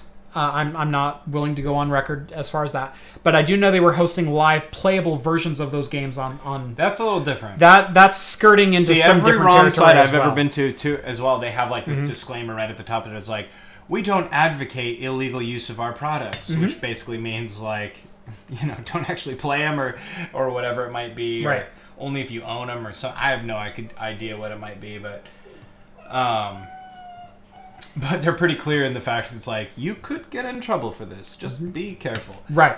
In the one or two videos that I've done where I've done emulation, I've been very clear. You can get in trouble for this. It's legal gray area, and I've been sure to only say, I downloaded this ROM for free, and it's like this is like one of the 3 legit ROMs that you can download from a commercial publisher and whatnot. Absolutely. What? Yeah. So again, there's a lot of legal gray area with are ROMs legal. Nintendo actually has an entire page on their corporate website. Next one, I think. Yeah, that one has an entire page of FAQs, copyrights, emulators, ROMs, etc. What is legal? ROMs are illegal. Period. Yeah. Downloading a ROM is illegal. Period. Per copyright law. I disagree to a certain extent. Right. If a company has gone out of business and there is no one left to make a copyright claim for rightful ownership, right, I believe that is public domain. Right. I believe wholeheartedly abandonware for PC for a company that no longer exists. Right. And there's a lot of them out there. This is a big deal. Absolutely. Here's the thing. Maybe this is way too much of a stretch. Tell me if I'm out of bounds. Okay. Nintendo used to be a playing card company. Yes. I find their playing cards. I photocopy them. And I say, hey, you can download these playing cards front and back. Just make sure you print them on triple ply paper or whatever it might be. It depends on when Nintendo renewed their copyrights, if they've renewed their copyrights for those. It was quite a while ago. They were a playing card company in the 20s. Right. I remember like 1896 or something was like when they were founded. They're an old company. Yeah, they are. And they sold playing cards up through World War II, and then they got into some like arcade style games, and then finally in the like 81 they released Mario Brothers and Donkey Kong. So I mean they're an old company. So the question on the playing cards is, when did they renew the copyright? And what if they renew the copyright 2012? Right. Well, then it's still a legit copyright. Because the copyright for intellectual property lasts for, I believe, 40 years or 20 years or what. It depends on the medium because it shifts. Right. And Disney, I know music is like 70 years. Right, and Disney keeps extending the law. I think they have it out to 150 years for film now. Of course they do. Right, because every time Mickey Mouse is up for the new copyright law, they go, "Oh, we need another 20 years on that," and they go, "Okay." I was just reading about this, and actually, Steamboat Willie is about to enter into a certain. It's about to enter into the 75 or 80 year law, and all of a sudden Disney's going to challenge it, and they're going to go, oh, we're going to extend it to 120. Because I know that they can't use Steamboat Willie. There's like certain ways that they can't use Steamboat Willie, but it would open it up for a ton of people to use it however they saw fit. Yep. I wish I could recall the specifics. I'm not all that interested in copyright law, obviously, if you can't tell. Hey, cheers, Reagan. Thanks so much. Reagan, $5. PSP was a better console. It was practically a mobile PDA that could play 3D games from a modern era compared to the DS. I will say that, and fully agree with you that it was a better console. It wasn't available at a better price. Yeah, I've never had either. Sometimes quality wins, sometimes price wins. Look, Betamax versus VHS. VHS won because it was a cheaper format, even though Betamax was clearly the superior model. Blu-ray versus HD DVD. HD DVD is gone. That was the most recent one. Blu-ray won because people wanted better quality those days. It depends on what part of the recession you're hitting. Yeah, right? Isn't that weird how that works out? If you hit it on the uptick, the better quality is going to win every time, no matter if it's twice the price. I'm still if rocking you're on a downtick, sorry, VHS, buddy. I'm still rocking my Criterion Collection laser discs. Oh, there you go. Yeah, I never had either PSP or DS, believe it or not. And I guess, to be perfectly fair, I'm not super into handheld. The last handheld I bought was a Advanced SP Game Boy. Solid.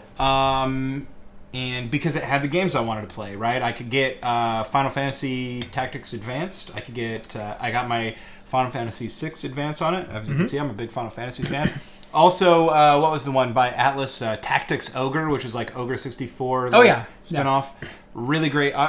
Clearly, I'm into the tactics games. Benjamin says Blu-ray on because Sony backed it. Panasonic backed HD DVD.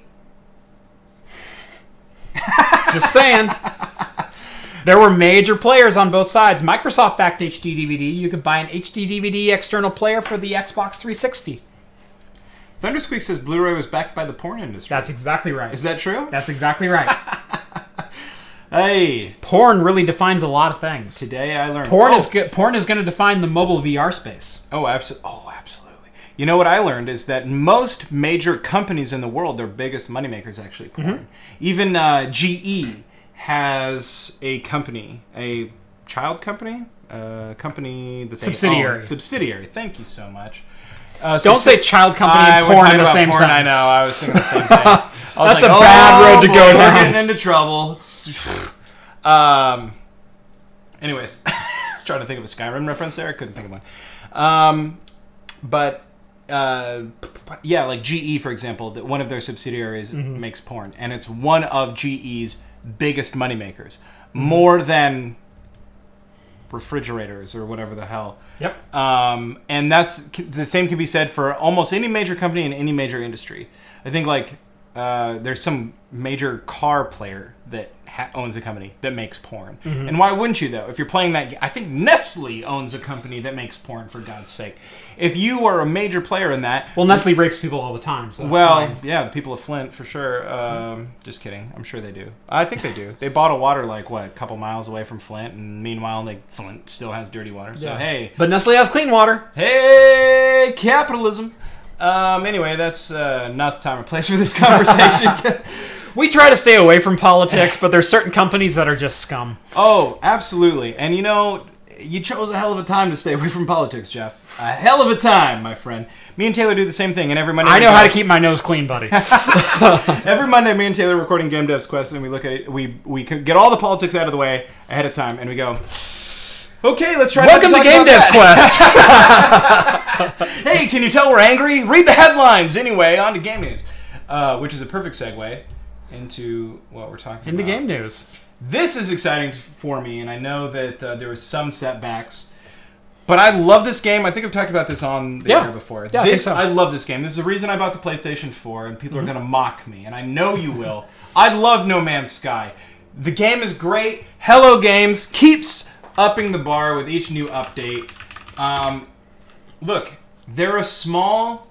I don't care if you disagree. They're an indie studio. They had 12 people when they made No Man's Sky. Yes. They published and distributed with Sony, which is why they mostly released on PlayStation 4. That looks amazing. Yeah. Oh, the new update. This looks amazing. I have no doubt looks amazing. Look, even their last update that allowed for base building and all this stuff, you could buy capital ships. I don't even... I'm going to pull out my phone because I have an interesting nugget to add to this conversation. Sure. Okay? Sure. Look, I'm going to go on while you're looking for this. No Man's Sky, they are adding, obviously, a DRM-free multiplayer update. And, of course, the news here is that it's delayed. Is that really the news? The news is that they're releasing it. Okay. Despite all the death threats. Okay, no. This is good. The multiplayer update is delayed on goodoldgames.com. That's what this story was on. So, goodoldgames.com sells a DRM-free version of No Man's Sky. I see. And the dev team released the next update, but without the multiplayer component. So, No Man's Sky and Hello Games released a joint statement that said the ambitious open space exploration game in a procedurally generated universe just received a massive update appropriately named Next. It brings a whole bunch of changes, notably additions across the board, and most notably The multiplayer element of Next is not included in the DRM-free edition of the game. Read about the delay below. From the launch of the DRM-free version of No Man's Sky, it will include all the single-player content by Next in the third-person mode, upgraded visuals, better base building, player customization, and more. However, the multiplayer component will not be ready at launch and will be available sometime later, end quote. Right. I think the other thing about Good Old Games that they didn't mention in this article is that they are offering... Okay, here it is. So sorry. So Good Old Games... I'll bring it up for you. So Good Old Games... Hello refused to honor any refunds because people purchased in anticipation of the next update on goodoldgames.com with the inclusion of multiplayer. Sure. Good Old Games published this, and I quote, "We know many of you expressed disappointment at the lack of the new multiplayer feature in the latest update to No Man's Sky on goodoldgames.com. While we have limited control over games and content updates, we want you to have the best and risk-free experience possible when you buy a game from goodoldgames.com. Although Hello Games chose not to offer refunds over missing content to our users and instead promised to bring the missing multiplayer later this year, we understand that some of you might not be willing to wait. For this reason, entirely at Good Old Games' own cost, we are offering an extended refund policy for all owners of No Man's Sky through July 29th, which is this coming Sunday." This is why I'm going to continue buying from Good Old Games. First of all, DRM-free from the get-go. Yes. Look, that means if you want to be a gigantic asshat, you can hop on over to, Pirate Bay or whatever and find a Good Old Game copy. Right. DRM-free. That's not the way to do it. That's not the way to do it. Support this amazing company. From Good Old Games. Then you can put it on every one of your computers and you can just be like, look at me! I'm rich with Neverwinter Nights Diamond Edition. I'm rich with... Witcher 3. Witcher 3. I know, I always say like the old school games. Like I bought a huge... Star Wars Episode 1 Racer. I just bought this old... Right? Yeah, you got that from me, right? Speaking of which, I practiced the shit out of that game in anticipation of a rematch that we never had, so... Oh, well, I haven't practiced it recently, but neither of you, so maybe it's on. Neither have I. Dude, we gotta have a Star Wars Episode 1 Racer we totally league for we craft totally computing. We gotta live stream it. Do a tournament. Yes! That could be a video. Let's get the four of us together and... Why not? And race. It's happening. You guys heard it here first. My idea, Rhett's idea, because I'm the best. Episode 1 Racer tournament. Anyone in favor? Let me know in chat. The other thing, I bought a game that I love. Well, first of all, they've released a couple really fun games on PC. An old PlayStation 1 game. I love Warhammer. Okay, they released, there was an old PS1 game called Warhammer Shadow of the Horned Rat. Oh, yeah. What an amazing strategy game. I bought that on Good Old Games. Haven't regretted it. I also bought an old NES game, a submarine battle game called, not Silent Hunter. Wait, is it Silent Hunter? No, Silent Hunter is the PC version. Sorry. Silent Service 2. Sorry, Benjamin says, I don't think my PC can play Episode 1 Racer. It requires a Pentium 1, 133 megahertz with MMX technology and a 4 megabyte graphics card. Well, hey, don't shut him down. Maybe he can't run it. That is almost playable in an emulated fashion on a Raspberry Pi. You can borrow my Raspberry Pi, Benjamin. Right. Almost. It will literally play on any netbook, any computer manufactured in almost the last 20 years. Like, literally almost any computer. So there you go. You have no excuse. You can go on Craigslist and buy any crappy laptop that somebody's throwing away. Haha, Jeff has those specs memorized. You're damn right I do. Yeah, what an insight. I lived it. Yeah, you guys don't remember this, but maybe it was like 3 months ago when I was on. Jeff and I were talking about episode 1 Racer, and we spent 2 hours after the show racing, where Jeff thoroughly destroyed me. He gave me a copy, and I was like, I'll be back. That's right. I will not forget these losses that were incurred today. These losses that were incurred will not be forgotten. I'll be back. Yes, these losses. I've heard it. Hey, thanks, D. So I would pay to see an episode 1 Racer. That settles it. D. That's right. Paid cash money to see it. That's right. We may have to do that. I'm out of beer. I don't know if I can properly toast that. So anyway, I have a different take on No Man's Sky. Oh, you hate it. I hated it. Sure. Okay. Did you play it on release though? I did. Okay. I played it on release. I'm gonna just. I played it. Deep I played it day 1. Yeah, me too. I downloaded it day 1. You played it hour 1. I played it hour 1. I played it for 16 hours almost straight. Only 16 hours. Here's I'll catch you sometime. I played it for 16 hours the first 2 days of game release, including hour 1 through 8. Sure. I was on it all night long. Sure. Okay. Here is my unretracted review that I wrote on Steam. Oh, you wrote it on Steam. I don't write reviews that often. Okay. Quote, I am appalled at the lack of content. And it's not even what was promised versus what was delivered. It's that there's nothing there. Everything you would want in a sandbox game is just missing. The game physics and mechanics are bland and boring. Flight is an autopilot affair when on planet. It holds you at a specific altitude so you don't crash into the ground. You point the nose of the craft where you want to go and it lazily takes you there. You don't control landings, just press a button and you'll land. And you never land in a spot you want to land. See that landing pad? Let's miss it by 50 feet. Yep. Okay? Spaceflight is even worse. Sure, you get to free cruise at predetermined speeds, but visibility is garbage. The game only renders asteroids around every 100 yards in front of your ship, and asteroids are everywhere, and I mean everywhere. There is never a time and space when you are not in an asteroid field. Do me a favor, look at the trailer for No Man's Sky posted on the Steam store page, which was posted for a further 6 months after this game's release. And I didn't write that, I'm adding that for added inflection. Sure. See how there are a few hundred asteroids neatly clustered off in the distance, and see how cleanly piloting around them is. The game is nothing like that. They just materialize in front of you as you're flying, and there's no way to really fly around because your ship feels like it's flying in jello. So, what was promised versus what was delivered upon game's release was hot garbage. Sure. This game has got to be one of the greatest redemption stories in gaming history. So again, I don't love the game. I don't love the game yet. Here's the thing. You're warming up to me, though. Okay. And today, No Man's Sky was the #1 selling game on Steam. Yes, it was. Yes, it was. Not only because of its 50% off sale. By the way, I went off for another, 2 pages.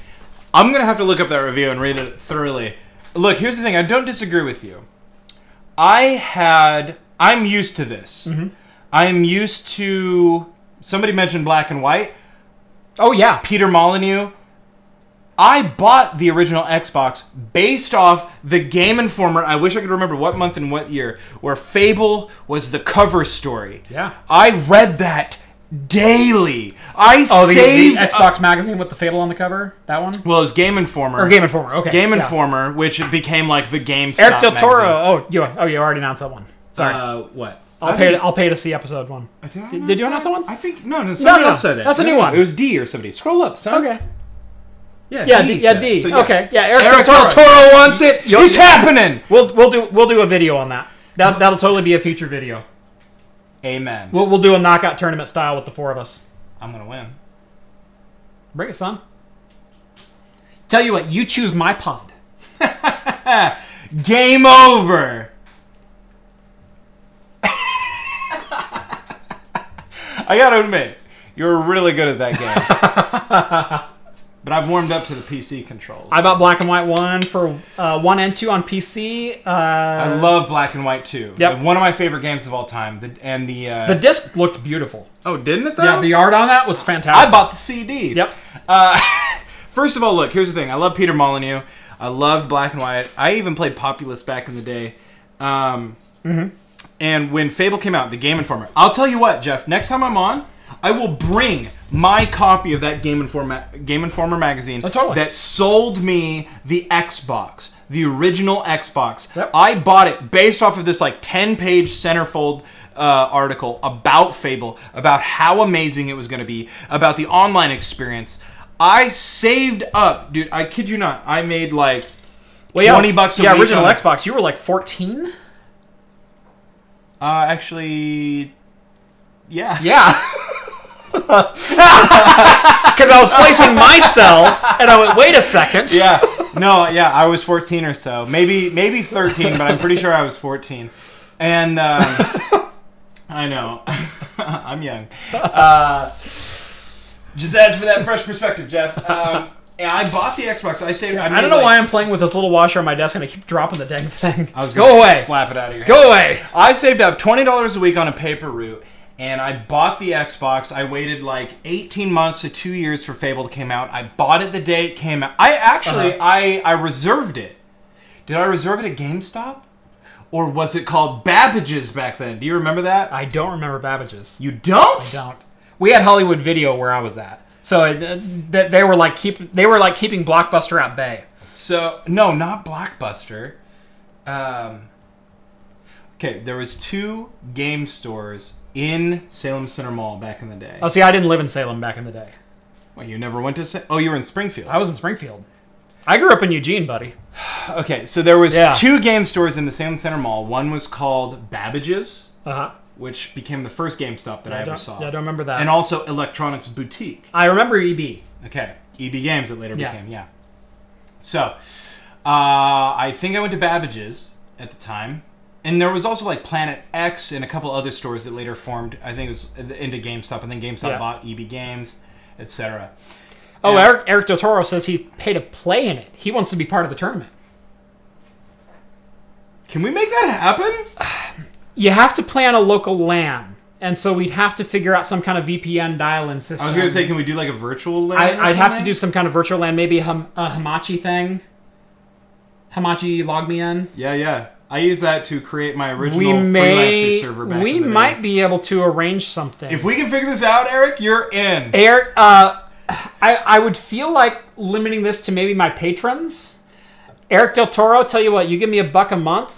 And join Patreon. First episode 1 racer. We'll do a... yeah. Okay, it's happening. That'd be fun. Eric. It's not going to happen until September because, oh my God, I'm busy in August. Oh, God. Well, yeah. It's got to happen in September then. Because otherwise it can't happen for a while. Yeah. But anyway, it's going to happen, Eric. Let's make it happen. What were we talking about? Oh, that's right. Eric, he is one of my patrons. Okay. Oh. I knew I recognized you. You're just never in the Discord chat. Oh, yeah. Hop on in the Discord. So you get those perks when you join Patreon. Yeah. Like, I see you occasionally, but I mostly see you on the live shows. I don't ever see you in Discord. Austin, it might create laggy input, but that's not the point. It's the only way we could... You don't know how we lived back then. I played that on 28K dial-up peer-to-peer, sucker. And I still schooled people. Son. Anyways, that's all I have to say. Yeah. Oh no! 7 millisecond lag on a game released in '97.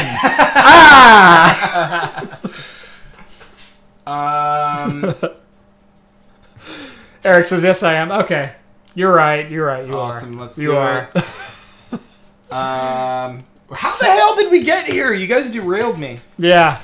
We're griping about No Man's Sky, Black and White, Xbox, Game Informer. Oh, Fable. I'll bring the copy of the Game Informer. I'll bring it next time I'm on. There we go. Because it sold me the Xbox. And Fable, to everyone else, was a huge disappointment. To me, it was great. And I know I expected more, but from Fable, I learned a valuable lesson.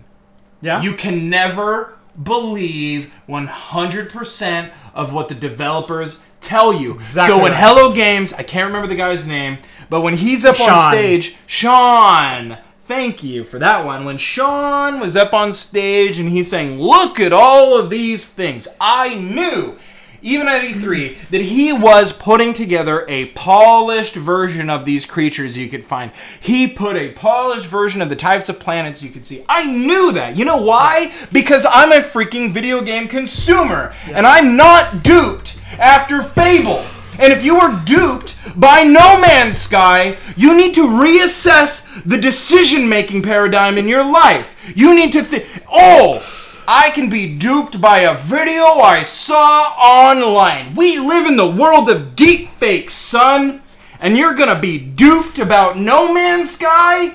The only thing that Sean of Hello Games committed to was the sheer number of planets in that game. And people are like, it's gonna be a multiplayer. And he said, no. Like, well, yeah, it'll exist in this persistent universe. And granted, I will say, against him, in offense of him, whatever that phrase is, he didn't do a good enough job of nipping that in the bud. When no, he PR spoke it. He PR spoke it. Yeah, he PR spoke it, exactly. He gave it the old politics in America 1-2. Right. I'm just going to interrupt you here. This episode has had like 3 of the best rants in the history of the show. I am passionate about video games, and people act like they're so shocked when they get something. Buddy, do you have a YouTube channel where you just do this rant? No. No, I used to have a podcast called Duel of Taints where I would argue and rant about. We talked about that. I will admit, first of all, though, that the point of Duel of Taints was for me to be an obnoxious jerk. Right. And we did. We argued about Star Wars. We argued about politics. We argued about news headlines. We argued about anything, and I ranted like nobody's business. So that's where I got my rant muscles. Even as the devil's advocate. Oh yeah, absolutely. Which is one of my favorite things. I argued that Bigfoot doesn't exist. Whoa, my friend. No, I believe Bigfoot Look exists. at the evidence, you son of a bitch. We did a whole thing where we went out in the woods and hunted for Bigfoot. Legitimately, this isn't a joke. We actually did this as part of this podcast, and we talked about it. And my co-host Kane, he looks at me and he goes, well, in order for this to work, like, we got to take sides. Right. And he's like, I call the guy that believes in Bigfoot, and I was like, damn it! So I had to argue for a whole hour that Bigfoot didn't exist. I was like, look at all this. Look at the evidence. It's outrageous. I didn't believe it. A single word of it. But you take that back. That's awesome. But anyway, No Man's Sky is great. And here's the thing. I knew from the get-go, and this will be the last thing I say. Duped by Watch Dogs 1. Yep, that's another one. How? So... How? You might have only watched the video then. Did you not watch anybody speak afterwards? Right. You can always tell because the media is keen to BS. And there's no better BS detectors in the world than tech journalists. Or even better yet, tech employees. Yeah. I'll say, put someone who works in IT for a living and is used to paradigm buzzwords. Yes. The day in, day out. You put them into any situation, even situations they have no clue about the subject matter. And they'll go, yeah, that's bull. Yeah. I don't care what you're talking about. You could be talking about the next heart procedure. For like, we created this thing where a doctor can work around the world with robotic hands. They go, yeah, that's bull. That technology is years away from even technically or hypothetically existing, let alone in life today. You know who could learn from video game talkers at E3? This will be the only political thing I say. Oh, okay. Sarah Huckabee Sanders could learn from the video game industry. Okay, stop there. I'm going to cut you off because there's another rant unlike this channel has ever seen before on the heels of that comment, and I will not allow it, sir. Okay. I'm glad I could get it out. This is like the one time I've ever said anything that you got your knife jab in. Yeah. We're going to let that one bleed, and we're going to let it die in the woods. Right underneath the defenses. Anyway, moving on. So we need another drink. Because there's 15 minutes left in my technical show, and then we usually go 20 long. So we've got 35 minutes of show left. Oh, no. And someone demanded on Twitter a cocktail. They did. I thought we were going to open with a cocktail. Right. Well, no, we had to open Curtis's beers. All right. And by the way, Curtis, those were amazing. Thank you, my man. I didn't Thank properly you so much. review the peach. That was delectable. Look, I'll admit to this, Curtis. I chose wrong. Peach should have been first. Peach should have been first. first. A colder beer. I read 45 degrees, and I now know that was correct. We let it sit too long. Yep. My glass was empty, and I was trying to be like the polite co-host and just like let Jeff finish his drink. Bad judgment on my part. Right. I should have popped that open as soon as I was done. Yep. I'm going to say right now, the Cuvée Peach is the winner here. Now, don't get me wrong. The soft serve. So sorry, I had to look that up again. The soft serve was delicious. I am a stout man through and through. Yes. We drank these backwards. Yes, we did. We totally drank these backwards. We drank them backwards. I was thinking even with the heat of the day, we drank these backwards. But I'm a stout man too. I love stouts. Stouts are second only to a really, really flippin' good German beer. And I mean a good German beer. But yeah, we drank these backwards tonight. The Cuvée Peach, to me, this wins the night. That was delicious. Thanks so much, Curtis. Yep. We owe you big time, man. That was fantastic. We're going to have to give you a on-the-air... Yes. Well, we're going to pay him back. He just doesn't know it yet. Oh, he doesn't know it yet. The old craft computing 1-2. That's right. So... Anyways, Jeff's getting into the cocktail cabinet. He's probably going to ask me what I want to drink or something. I'm going to let him surprise me. Okay, you're going to let him I'm going to let him surprise me so that I can talk about No Man's Sky a second more. No, it didn't make it to the No limes. Okay. No. Our producer is telling me, Jeff, that we don't have any limes in stock right now. Our producer. Upper management has said no. No go on the limes. Okay. Watermelon, cucumbers, strawberries. Ooh, cucumbers? We could do a gin and tonic with some cucumbers? I don't have any tonic water. Oh, God, Jeff. I know. Thought you had a cocktail cabinet over there. I don't have the cold ingredients right now. Let's see. Okay, then. We can go old school and go Manhattans. Yeah? Manhattan? Yeah, well, if that's what you're in the mood for, do it. Look, I'm over here at Craft Computing Studios on Talking Heads, YouTube's #1 weekly live tech news and beer news talk show. Now you're just blowing smoke at my ass. Oh, I'm so sorry. Do you know of... What, does Linus do a weekly show? He does, the WAN show every Friday at 7. I'm just an idiot. Doesn't matter. Awesome Hardware every Tuesday at 7. They don't do beer news. I said beer and tech news. Awesome Hardware does beer news every Tuesday at 5. And they're also a tech channel. Oregon's #1 beer and tech news talk show live on Wednesday. How about YouTube's #1 beer and tech news show on Wednesday? Oregon's #1. Oregon's #1. It's happening. My producer just got back to me with the numbers. They felt safe with Oregon's #1. YouTube's only beer and tech weekly show. That's what Benjamin says. I don't know about that. I mean, we just refuted that. I think we're the only one that does beer news. Paul and Kyle drink beer on their show. And you trying to refute? Jeff's trying to make me look stupid. That's what his goal is here. Well, yeah. That's always my goal on the show. Anyways, what I wanted to say about No Man's Sky real quick. I had to get it out. I knew that they were going to update it. Buy it. It's a great game. Anyways, that's all I had to say. Jigger. Where's my jigger at? Jeff's looking for things. Meanwhile, let's talk about Morrowind, guys. Morrowind is alive and well. You guys want to play it? Look, I was talking about Tamriel Rebuilt before. I've been playing that. It's pretty much like version 1.0 at this point. You can go to any, not continent, because I guess the continent is Tamriel. I guess nation, because you got Morrowind, Cyrodiil, Hammerfell. Oh, looking like an idiot on live news. All of the nations of all the different places. Blackwater, Black Marsh, so on and so forth.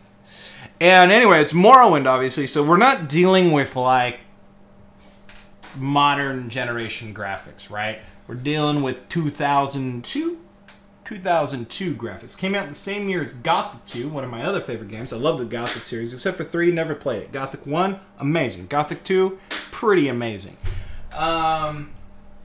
Yeah, Morrowind Tamriel Rebuilt. You can go get it online. Just Google it. If you guys aren't a part of it, go join r/Morrowind on Reddit. It is one of the best, most active subreddits, rather. Is it compatible with OpenCities mod? I can't say for certain, but I can't see why not. Because the OpenCities mod is probably specific to... Oh, wait. Open Cities mod, dude. That's not for Morrowind. That's for something else, right? You're probably talking to someone else. Open Cities, I think that's a Skyrim mod. Yeah, because they're tired of walled cities. I know, Yeah. it sucks. No, it adds vegetation. It adds a couple other things to it. Yeah. I believe it's a Skyrim mod. Yeah. Now, what you got to do is go online, Google Morrowind Overhaul, man. It's going to make it look like Skyrim run on minimum graphics. I guarantee you. The body and face textures are updated. The armor textures are updated. You got tons of new flora, vegetation and stuff in there. It adds HDR lighting, all of these things. Now, I'm playing currently Morrowind Rebirth. I can't recommend that enough. It adds new destinations, new cities, new characters, new places. It is amazing. If you're not willing to commit to Tamriel Rebuilt, which is the entire continent of the world, including Cyrodiil and Morrowind and Skyrim and Hammerfell and Black Marsh and so on. Morrowind Rebirth is the way to go. It adds fun new things. I have played this game for more than 15 years at this point, and it adds things that I would have never thought to add. And I'm still playing it. Still playing it. Check out the podcast, Game at Dinner. Only 10 episodes right now, but hey, if you guys tweet at it enough and be like, yo, Lee, get off your ass. Look, we got like 10,000 downloads an episode, which is just wild. That's crazy. People respond so well to it. They love hearing my buddy Lee. Look, you guys think, I love Morrowind. Lee lives and breathes it. It's like when he talks about it, he may as well live in Tamriel. Anyways, that's all I have to say because Jeff's back. That's right. All right. Do you know how to make Manhattan? I don't. Okay. This is going to be news to me. Okay, Manhattan. I grabbed the wrong bottle. That's dry. You know what? We're going to make it with dry tonight. Make it with dry, because son. I like dry. There's two versions of vermouth. There's sweet vermouth and there's dry vermouth, and they're both fortified wines, essentially. Real quick, Tamriel Rebuilt is a Morrowind mod, not Skyrim. That's Sorry, correct. Eric. Yes. But I do actually prefer my Manhattans a little bit more dry, so we're going to use a dry vermouth. Excellent. And make it with rye whiskey. And what's the area code for Manhattan? Do you know that? Don't tell me. 205. 212. I was way closer than I thought I would. You were really close. So, craft computing rant counter number 5. Sweet vermouth and whiskey. Yes, technically, but technically a Manhattan should be made with rye whiskey. Is that right? Technically. Excellent. Originally, it should be made with rye. Sweet vermouth and rye, Benjamin. I will say it's not the best iteration of it, but it's the original iteration of it is made with rye. Same with an old-fashioned. An old-fashioned should be made with rye, although I really like it with a good Irish whiskey. A good Irish old-fashioned. Oh, it's freaking fantastic. Excellent. Anyway, Excellent. yeah, prefer sweet vermouth. I prefer dry vermouth in my Manhattans, but that's just to taste. Most people make it with a sweet vermouth, so I'm going a little classic and a little new school. So. Let's do it. I like it. So this is the craft computering Manhattan. Computering? Yep, computering Manhattan. That's right. That's craft computing Manhattan. So I'm using a Bullet 95 rye, which is 95 proof. It's one of my favorite all-around ryes. It's just good. Excellent. You do 2 ounces of this. Okay. So since we're making a double order, I'm going to do 4 ounces, and I hope I have enough. 1. Oh yeah, we got enough. 2. Just enough. 3. Whew. And 4. Boy, Jeff that was with that sweet eye math. Living on a prayer there. We had a 5th ounce, and that was it. All right. 2. Okay. 1. Okay.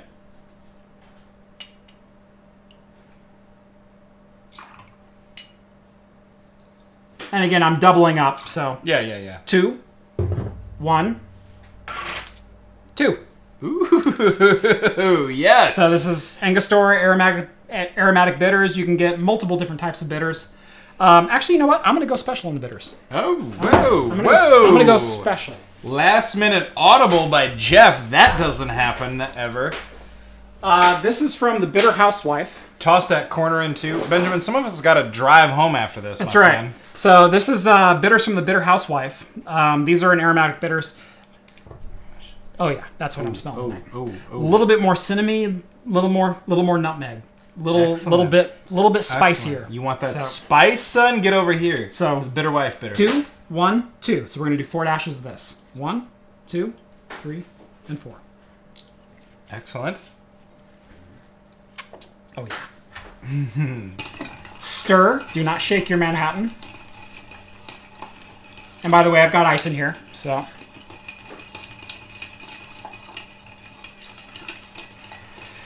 half pony of dry vermouth plus a jigger and a half pony of gin plus an olive equals the best martini. I believe it was Winston Churchill who said the proper amount of vermouth in my gin martini is to have it angrily stare at the bottle or have it angrily stare at the glass from across the bar. I knew I liked that old drunk fool. Got this so many to say about Winston Churchill, but hey, tragedy plus time equals comedy. And then strain. I'm not going to double strain because I didn't shake, so there's no real reason to double strain. Excellent, sir. Excellent. And this is perfect. Don't worry about the balance here. Is a proper Manhattan. Cheers. Cheers, buddy. Cheers to you all. Thank you so much for tuning in. We're not done by a long What are we stretch, discussing? I'm talking cocktails. We're talking cocktails. We're talking cockteas. Oh, maybe shouldn't have said that, but it's happening anyways. Oh, our producer wants a sip live from the Craft Computing Studios. It's alcohol. It's all alcohol. Let's just hear how it tastes. Oh, I think Ruby wants to taste too. Still not a fan of bitters. Yep. No, you're not a fan of vermouth. That's what you're tasting. Oh. You would like bitters. Here, smell this. Why do they call it a Manhattan? 2 and 2? 212. It's the area code for Manhattan. That's bitters. That's the... She hates it. She wrinkled her nose a little bit. This just in, Craft Computing producer, not a fan of bitters. Not a fan of bitters. Maybe prefers old-fashioned next. I did an old-fashioned almost a month ago with Steve. So yeah, I've done an old-fashioned before. A proper Craft Computing old-fashioned. And in fact, we did an Irish old-fashioned. We did Castmates. Excellent. Yep. Excellent. Because on that episode, we had an old-fashioned inspired beer. So it was brewed with an old-fashioned in mind, and we had an old-fashioned or a beer-inspired old-fashioned, where it was an old-fashioned made with Jameson Caskmate Stout Edition. Nice. So that was a solid combo. I would like to. Yeah. I would like to observe the vermouth from across the room while I drink my martini. Exactly. I admire that about that man. Yes. That and the fact that he wasn't afraid of chomping on a cigar for a long time. Mm-hmm. You know, as bad of a human being as he is, what a historical figure. Mm-hmm. One of my favorites. Like I said, not a great human being, but damn, don't you love reading about him in the history books. I've always found it interesting, and this may lead into a political discussion, about the social constructs of what we consider a genuine human being if we talk back 100 years. Yeah. Because what were the social constructs 100 years ago? You're right. The social constructs were blacks don't have rights, women don't have rights. It was white men, property owners, are the only people with rights. Well, blacks don't have rights. That's a pretty exclusively American thing. Yes, but 100 years ago... It was the truth, yeah. Here, in the United States. Right. But, I mean, what was the social constructs in Europe of that day? What was the social constructs in the United States of that day? Yeah. Who had rights, who didn't have rights? That's all true. History is written, Western history, written by the white man exclusively. Yeah, I've been doing a lot of reading lately. Read a book recently as part of a podcast, a book club podcast called Indigenous Peoples' History of the United States. Mm-hmm. Boy, howdy, the things they taught me in elementary school just not consistent with the facts as reported by anyone other than white people. Mm-hmm. So that was an interesting one. Read another book recently called The New Jim Crow, which is all about mass incarceration, and it focuses on how mass incarceration is just an extension of Jim Crow era segregation laws. Yep. Boy, howdy! Never heard white people talk about that stuff before. It's amazing. And look, I'm not trying to... We can keep this not political. It's just the truth of the matter. Right. Yeah, it was very surprising reading that because as a young white boy going to a young white school in a small rural conservative town, nothing against true conservative people, I never learned any of that. Yeah, there were only a couple dozen minorities at my high school that I spent the majority of my time at. in a school of almost 2,000 people. It was a predominantly white high school. I had about half Hispanic people in my class. Of course, I had a graduating class of 66. Right. Of which I ranked exactly 33 in terms of overall GPA. Average! 2.66 GPA. You're welcome. You don't need a GPA to succeed, friends. Wow, I outdid you. I got a 2.72. Look at you, you overachiever. You have your own YouTube channel now. Meanwhile, I'm stuck to the purely audio. That's the difference between you and me, Rhett. Just a mere, what's that, 6.06 GPA. If only I would have studied harder. Curse you! 0.06% difference. That's by the way, she got like a 3.8, so... Her and her quick math over there. I married up. Oh, dude, me too. My wife just graduated with her master's with a 3.97 in 3 years. Less than 3 years. Less than 3 years, yeah. She actually finished her master's in 18 months. Right. Which is insane! Yeah. Nobody does it. She doubled up, like, nonstop. Yeah, she had a 3.97. The only class she got a B in was biostatistics. And she realized her dream of getting a 4.0 while struggling in that class. She was like, no! I want a 4.0, but I don't know if I can do it! Gotta be in that class. Yep. Gotta be in that class. But she learned. She learned something. She had to try.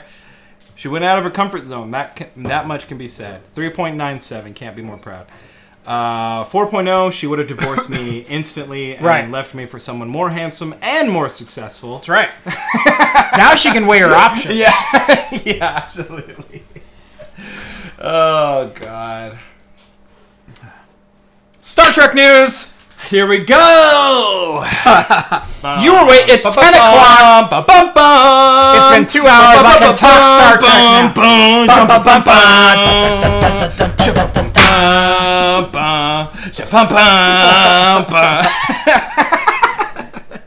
Anyways, that's what this has been an epic episode, by the way.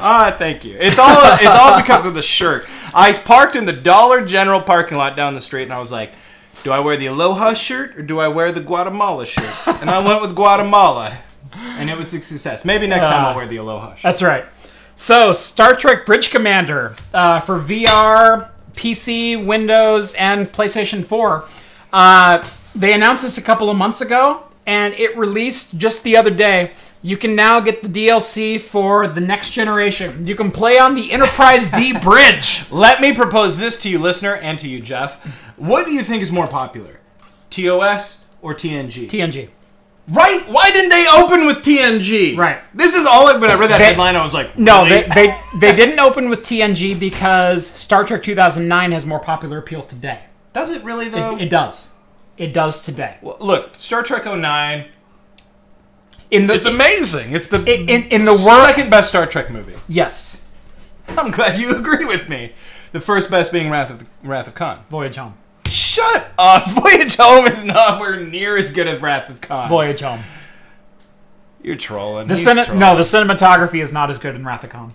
Okay. The cohesiveness of the storytelling is not as good in Wrath of Khan. Voyage Home, number 1. Star Trek 09, number 2. Wrath of Khan 3. Wrath of Khan 3. I can't believe that we agreed that 09 was number 2, but disagreed that Wrath of Khan is at number 1. Wrath because of Khan Wrath 3 of Khan is just number 1. Wrath of Khan 3. Chat, what do you think?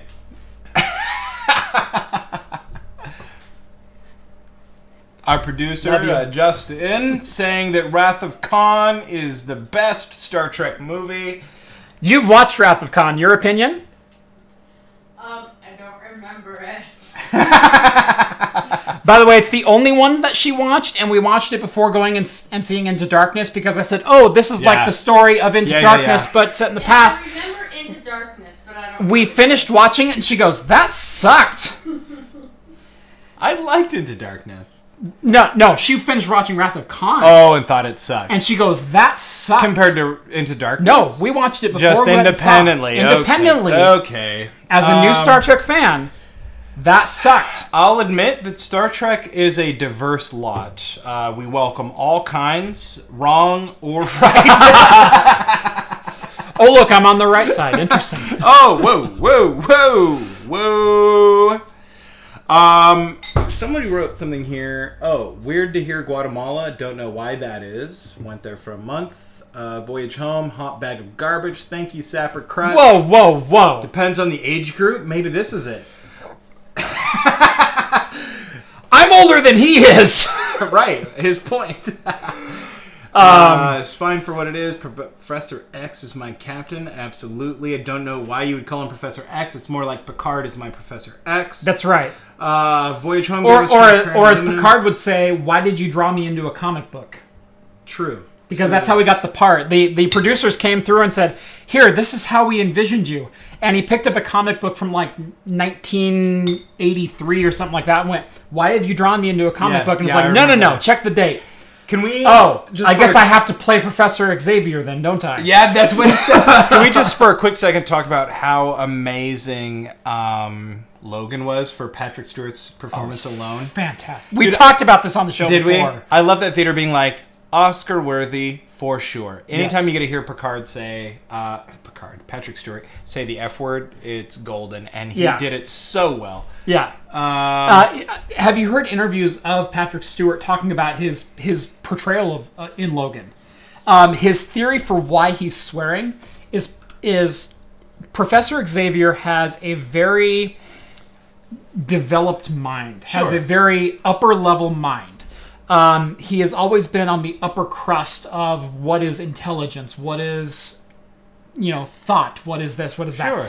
His mind is degrading. Yeah. He is no longer able to process thought on the same level and process his speech on the same level. So he's degrading his thought down into swearing.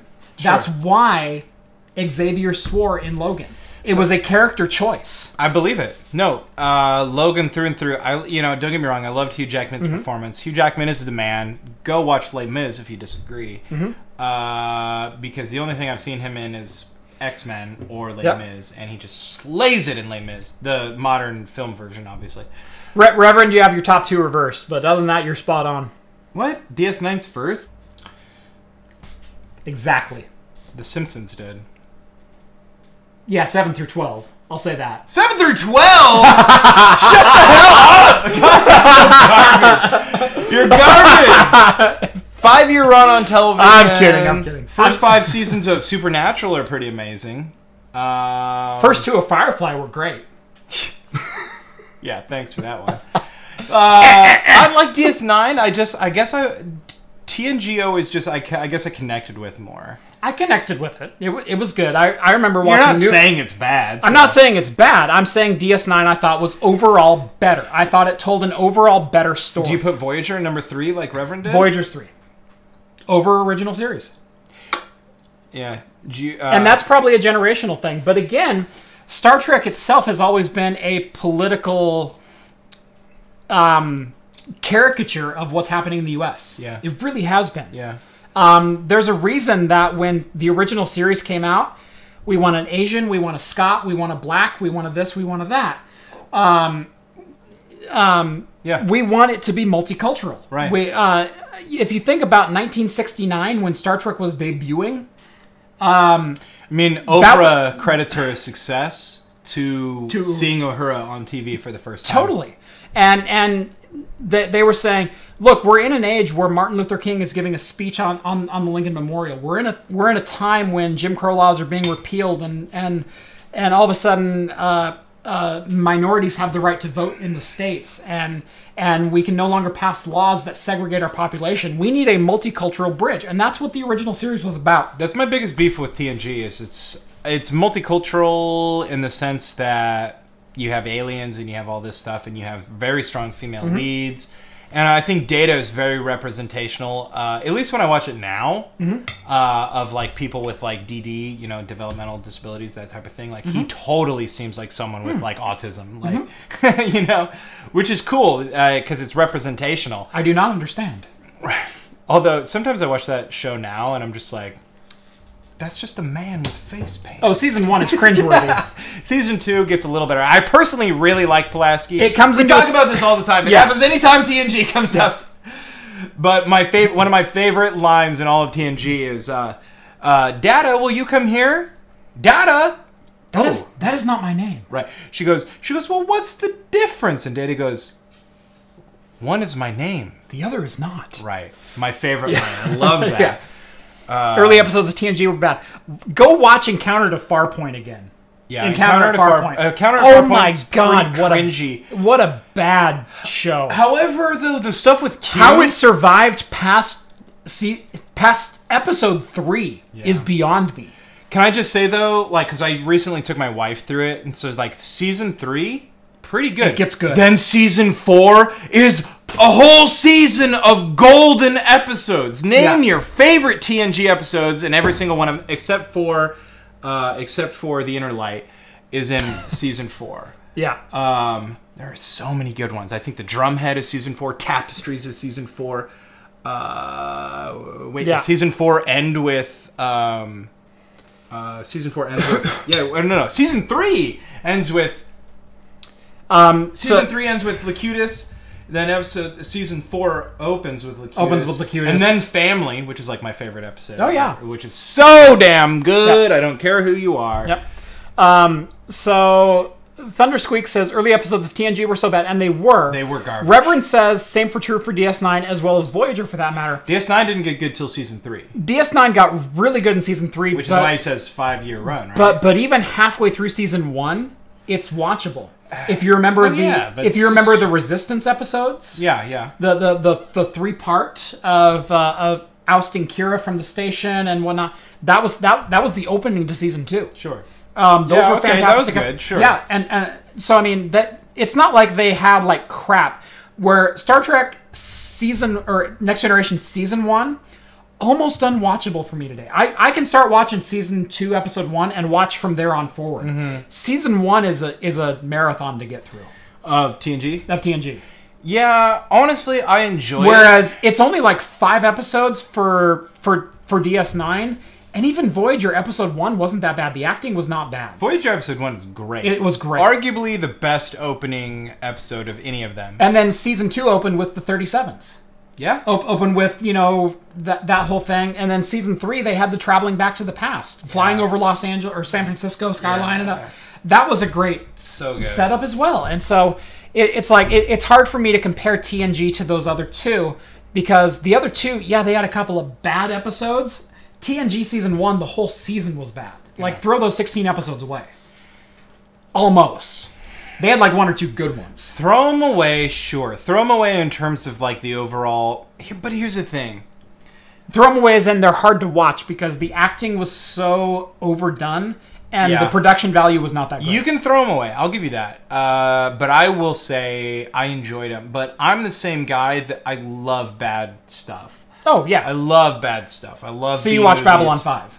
Yeah, sure. Babylon 5 is great. Who doesn't? Who's a science fiction fan and doesn't love Babylon 5? I love Babylon 5, but as someone who... It's cringy. It is cringy. But so is any science fiction show. Yes, like, up until a certain point. Dude, we were lucky to get TNG when we did. Name another sci-fi show at that time. Someone says, remove 7 of 9 and how good is it now? It is still good. Even without 7 of 9. 7 of 9 came on board to save Voyager because it was on UPN. The other episodes were on ABC. Yeah. DS9 and Next Generation were on ABC in their prime. Somebody's saying Temba at rest. I'm saying Darmok at Jalad. That's right. And Tanagra. I can't remember the other ones that they say because my memory is just... his arms wide. Yeah. Belloc, his arms wide. No, it's not Belloc, is it? No, it's not. Way to try to muddle your way through that. You didn't think I'd call you on that. I tried. I know someone's going to. Oh, Eric Del Toro talking about Doctor Who. I love Doctor Who. Yep. Not caught up with... Well, I'm 50 years behind on that. You've never watched Doctor Who? I've watched some of the recent episodes, but... Dude. Like around 2008, 2009, I kind of got into it. Did you watch with David Tennant at all? Yes. Okay, I was going to say, just go on Amazon Prime right now when I leave. Start at David Tennant. People love... what's the other guy's name? I just lost it. The doctor before David Tennant. I lost him. But anyway, he's a famous British actor. People love him. People love him as a doctor. It took me too much to get into him, and I really fell in love with David Tennant. DS9 where Cisco has hair isn't great. Yeah. Riker grew the beard, Cisco shaved it off. Cisco shaved the hair off and grew a beard. Yeah. Cisco bald with a goatee is the most badass captain ever. Cisco, dude, name another captain that could shit talk on Picard and that you're okay with. Right, totally. Absolutely. Any other captain shit talks on Picard and you're like, you class traitor or something. I don't know. You're just like, you nerf herder. Yeah, you scruffy looking, half-witted nerf herder. By the way, did you see Solo? Did we talk about this? Yes, I finally did. I finally saw Solo. Solo's great. Did we talk about it on the show? I don't think we did. Well, you want to talk about Solo? Solo's really good. Solo is really good. If you haven't seen Solo, go see it. My biggest problem with it is people are like, the reviews aren't great. I'm like, I haven't read a single negative review. Everything I read before I saw Solo was performing poorly. Not as big of a box office hit as Deadpool 2. Reddit thinks it's not great. Reddit is full of dog shit. Yeah. Here's the thing. I personally think that Solo is the most Star Wars. Does that make sense when I say that? Solo is the most Star Wars. I'm not saying it's the best. I'm saying, and I'm not even saying that canonically, I'm not even saying that it's the most canonically. I'm saying that it has the most Star Wars. It has the most connective tissue of any Star Wars before or after. So far. Chaucer. I'm trying to remember the guy's name. Paul Bettany? Paul Bettany. Yeah, Paul Bettany. Sorry, you could have asked. Paul Bettany's the man. I didn't want to look like Master and Commander. I didn't want to look like an idiot, and you're calling me out of my Google searches. Paul Bettany. Paul Bettany's the man. Fantastic as the villain in Solo. Phenomenal. So good. Small role. Excellent. Excellent. Among the most evil mobster characters in Star Wars. What Jabba the Hutt could have been. What Jabba the Hutt was, but we never got to see. Right, because he's a big slug. And we know Luke's a badass, but we never got to see it. And we know Yoda's a badass, and we only kind of got to see him jumping around like a gerbil with his head cut off. And we know Mace Windu's a badass, but we saw him get his arm cut off and thrown out a window. We talked about this the night we hung out, Friday the 13th. Yeah. About the most powerful Jedi. Because I'm not going to keep beating up the dead horse. The podcast is dead, but I used to host podcast Duel of Taints. It started with the question, who is the most powerful Jedi in the film canon? Yeah. And your answer? Do you remember what you said? I'm trying to remember what I said. I don't remember what you said either. We were sitting at the bar drinking, and some guy was like, "It's definitely this guy." I remember that. You were arguing Obi-Wan Kenobi. I still argue Obi-Wan Kenobi. Yeah. I think I was arguing Luke Skywalker. Well, I said that Luke Skywalker's my first, but barring Luke Skywalker, I said Obi-Wan Kenobi. Right. So if you agree with Luke Skywalker, my counter to the most powerful Jedi is episodes 1 through 6 are nothing but the tale of Skywalker. Of the failings of Obi-Wan Kenobi. Oh, right, that is what you said. Of the bad decisions Obi-Wan made but I extended that it led to the destruction of the Republic and the rise of the Empire. How powerful of a Jedi do you need to be that your decisions impact the fate of the galaxy? Well, when you're among a powerful Jedi Order and you get the rank of Master But he wasn't even the headmaster. He wasn't the headmaster, but he was granted the rank prematurely. I further argued that the story is that of the failing of the Jedi Council and their hubris. Because we see... Yes. Because if you follow Star Wars, you understand that the Jedi Council pre-movies are a very wise, benevolent council that doesn't intervene. Episode 1, we begin to see their intervention. Episode 2, Clone Wars, arguably the worst Star Wars movie, but I'm going to defend it because I've spent my life defending that movie, and I've spent the last year or two of my life defending Last Jedi, and I will to my dying breath. More Star Wars is better than no Star Wars. If you like Star Wars, shut the hell up about how bad you think these movies are, because Last Jedi is an order of magnitude better than Attack of the Clones. Yes. What are you upset about? Right. We're going to fight back the rant. Right. Get back on topic. Here we go. It's been 40 years since we last saw Return of the Jedi. Both in terms of physical time, like... Yeah, literal physical time. Literal physical time. And canon time. Yeah, that was 1983. And canon time... Was it 83? 82. 83. Okay, 83. I'll give it to him. 77, 80, 83. Somebody Google it. 77, 80, 83. Okay, I believe you. 83. I mean, you weren't even alive back then, so... I was closer than you.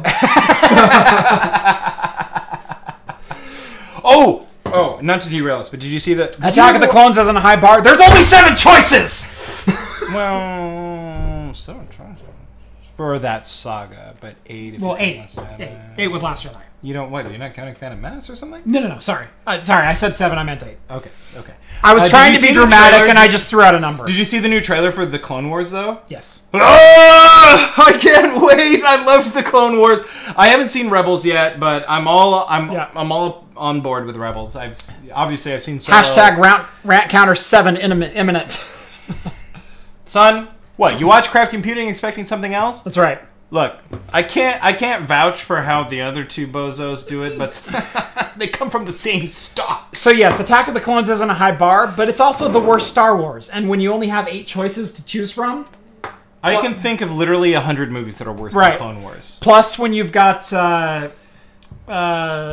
Rogue One and Solo now in the mix, which Rogue One is among the best Star Wars. I'm not going to say it's like absolutely number 1. I'll say it. It's the best. It's darn close. It's the best. What do you hold? What do you hold as better than? I'll say it's the best. Okay. I'll say it's the best. The thing is people keep coming at me with Empire is the best. Which, yeah, sure. Overarching, epic story-wise. I think Empire was the best because it was unexpected because the bad guys won that movie. It broke but the bad guys kind of won them in Rogue One too. Yeah. Everybody died in Rogue One. Right, but the thing is, when they won the movie in 1980, that was never heard of. Yeah, no, the bad guys don't win. You're right. Here's the thing. Like the end of the movie is Luke getting his arm chopped off, falling down an air vent, Lando betraying Han, them picking him up, Han being frozen in carbonite, shipped off to a gangster. You're pretty sure he's dead. Luke has been defeated. Darth Vader wins. Lando's a jackass. The Rebel Alliance has gotten their ass kicked on Hoth. C-3PO was in pieces. C-3PO was almost dead. R2-D2 was kind of on his last leg. I mean, who knows what he's thinking? We can't understand him. Right. That was a dark movie for its day. And I think that's why it's good. And I gotta admit, and it's tough for me because I love Empire, and when I watch it, and you read all the lists in modern times, and Empire is in the top 100 movies of all time. Mm-hmm. And while I like to agree with that in theory, just on principle that I think a Star Wars movie deserves to be up there. And if it's not going to be New Hope, which I think set the bar, then it needs to be Empire. As a kid, growing up out of the era, Return was my favorite. Not only for very, very superficial reasons. The opening of the movie is my favorite. Everything at Jabba's Palace is amazing. I still like that even more than Empire. Yes. But I also liked Luke's lightsaber more as a child. I liked the green color. I liked the shape of it. It really, I think, reflected his upbringing as a Jedi. And later on, you learn that he goes back to Obi-Wan's hut and he makes it, which is why it kind of looks like Obi-Wan's lightsaber. Yep. But I liked the color green more. Green has always been my favorite color. Yep. So as a child, yes, that was one of the reasons. The Ewoks, sure. As a kid, I loved the Ewoks. I loved the battle there. I loved Han Solo going down to do the daring mission that couldn't be accomplished and Luke deciding to square off against the dark forces alone. Right. Amazing. I loved Return. Is it better than Empire? Ultimately, I don't think it is. It was good because Empire set it up. Exactly. And that's always been my point. Exactly. Is Empire ended dark. And then you had 3 years between that and Return of the Jedi. And ultimately, nobody... I didn't get to live those 3 years. Right. I got to watch it in the course of like, I need to watch the next movie now. Right. Pop in the VHS. No. Not the Betamax. No, I Am Your Father is the reason that we get to have things like I didn't even mention sync that. starships. Right. No, I know, but when you're reading about J.J. Abrams rebooting Star Wars and everybody's worried about it, but you hear about all the people that go there and they take pictures of the signs. It says, loose lips sink starships. Right. That is so true. But that came from Empire, which arguably had the best twist of any movie ever. And you can bring up other points, and you might have a case. I'm not going to argue those. I'm just going to say... Because here's the thing. Even the actors on Star Wars didn't know that that's what was happening. James Earl Jones... The only one that knew was was Mark Hamill. Was Mark Hamill. James Earl Jones for the voice. Right. Eventually he had to know, yeah. Right. Because for those of you that don't know, James Earl Jones was not in the suit. That was a bodybuilder. Yeah. I can't remember his name. Shame on me. Yeah. But it was Mark Hamill, James Earl Jones, and director for Star Wars. And that was it on the set. But besides, even during the shooting of that, the camera guy didn't know. The sound operator didn't know. No one knew. Mark Hamill knew and the director knew. And the director took him aside right before and said, here's what they're going to say to you on scene. And the line that was delivered on the set was, no, Obi-Wan was your father. Right. Okay? And then right before they went to shoot it, the director pulled Mark aside and said, no. The line that's going to be recorded is, no, I am your father. Could you imagine? And that's what I want you to act as. Could you imagine? First of all, Mark Hamill is the man. Right. He had the best acting in Force Awakens. And he was in the movie for 7.5 seconds. Right. Amazing. Honestly, I was like, if the man could win an Oscar based on that face he made when he saw the lightsaber, he should. But not only that, he's funny, he's hilarious, he's one of the world's best voice actors. One of the best follows on Twitter, too. Oh, I love the man. I love him on Twitter. Yeah. The real Mark Hamill. On Twitter, he wrote, when Force Awakens came out, he's like, I just read the script for Force Awakens. I am speechless, in all caps. Yes. And the man is super politically active, David Prowse. which is great. David Prowse. Thank you. Prowse, whatever Prowse, it is. I think. Thank you so much for that, Benjamin Hale. And CFQ, period, tough enough. Yep. He is the best Joker, man. He is the Joker. Look, I'll argue that Dark Knight, Heath Ledger was amazing. Yes. We will never see a movie on the caliber of Dark Knight ever again. Heath Ledger is the best live-action Joker ever. However, when I'm thinking the Joker in my mind, I am thinking of Mark Hamill. I'm actually thinking Heath Ledger. That's fair. You're not wrong. Right, I'm not wrong. And I think Mark Hamill would say the same thing, which I think lends a lot of credence to you. Right. But I grew up on Batman. I grew up watching the animated series, too. And Mark Hamill is the voice of the Joker, no questions asked. His laugh. When I see him in an animated form. Sure. When I watch Batman, I want Heath Ledger. How amazing was that? That was an amazing performance. You know how many times I saw The Dark Knight in theaters? 6 times. Really? 6 times. In fact, the belt. It's one of the only movies that I saw in theaters twice. How many have you seen twice? Can you name them all? I mean, it's one of the only ones, so it's got to be easy, right? Obviously saw that. I think I saw Episode 3, Revenge of the Sith. I saw Revenge of the Sith 3 times. I saw that one twice. The first Star Wars. Oh, no. I saw Return of the Jedi re-release. I saw it re-release. I saw all the Star Wars re-release twice. I made sure to see those twice. Of course. Because I knew I was probably never going to get to see them again. Sorry. Keep going. Ooh, too soon. That's not too soon. Too soon. That's funny enough for me. It's funny, but too soon. I mean, he literally gave, I think, the best performance of any movie of our time. Yeah. I do think that. Yeah. Anyway, so you saw Revenge twice. I know I saw Men in Black twice, but I think that's because I got an opportunity to go see it again. Like someone said, hey, I'm going to go see Men in Black. Okay. And I went and saw that. I did see The Force Awakens twice. I saw Force Awakens 4 times. Yeah.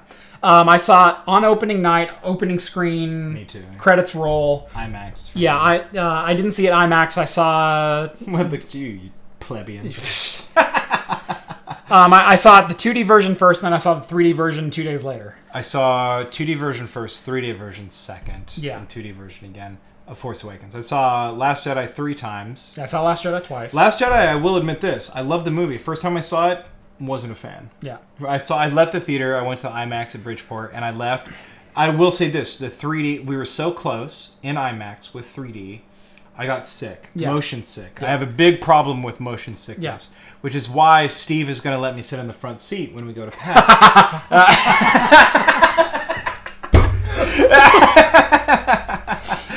Sorry, there's a big argument. We're taking my truck up to PAX, and honestly, you get first dibs because you're going to meet me at the house. Hell yes! Yes! Suck it, Steve! Suck it, Shubins! Just kidding. You guys are great. You do a lot for craft computing. Steve laughs. I didn't know he was still watching. That's awesome.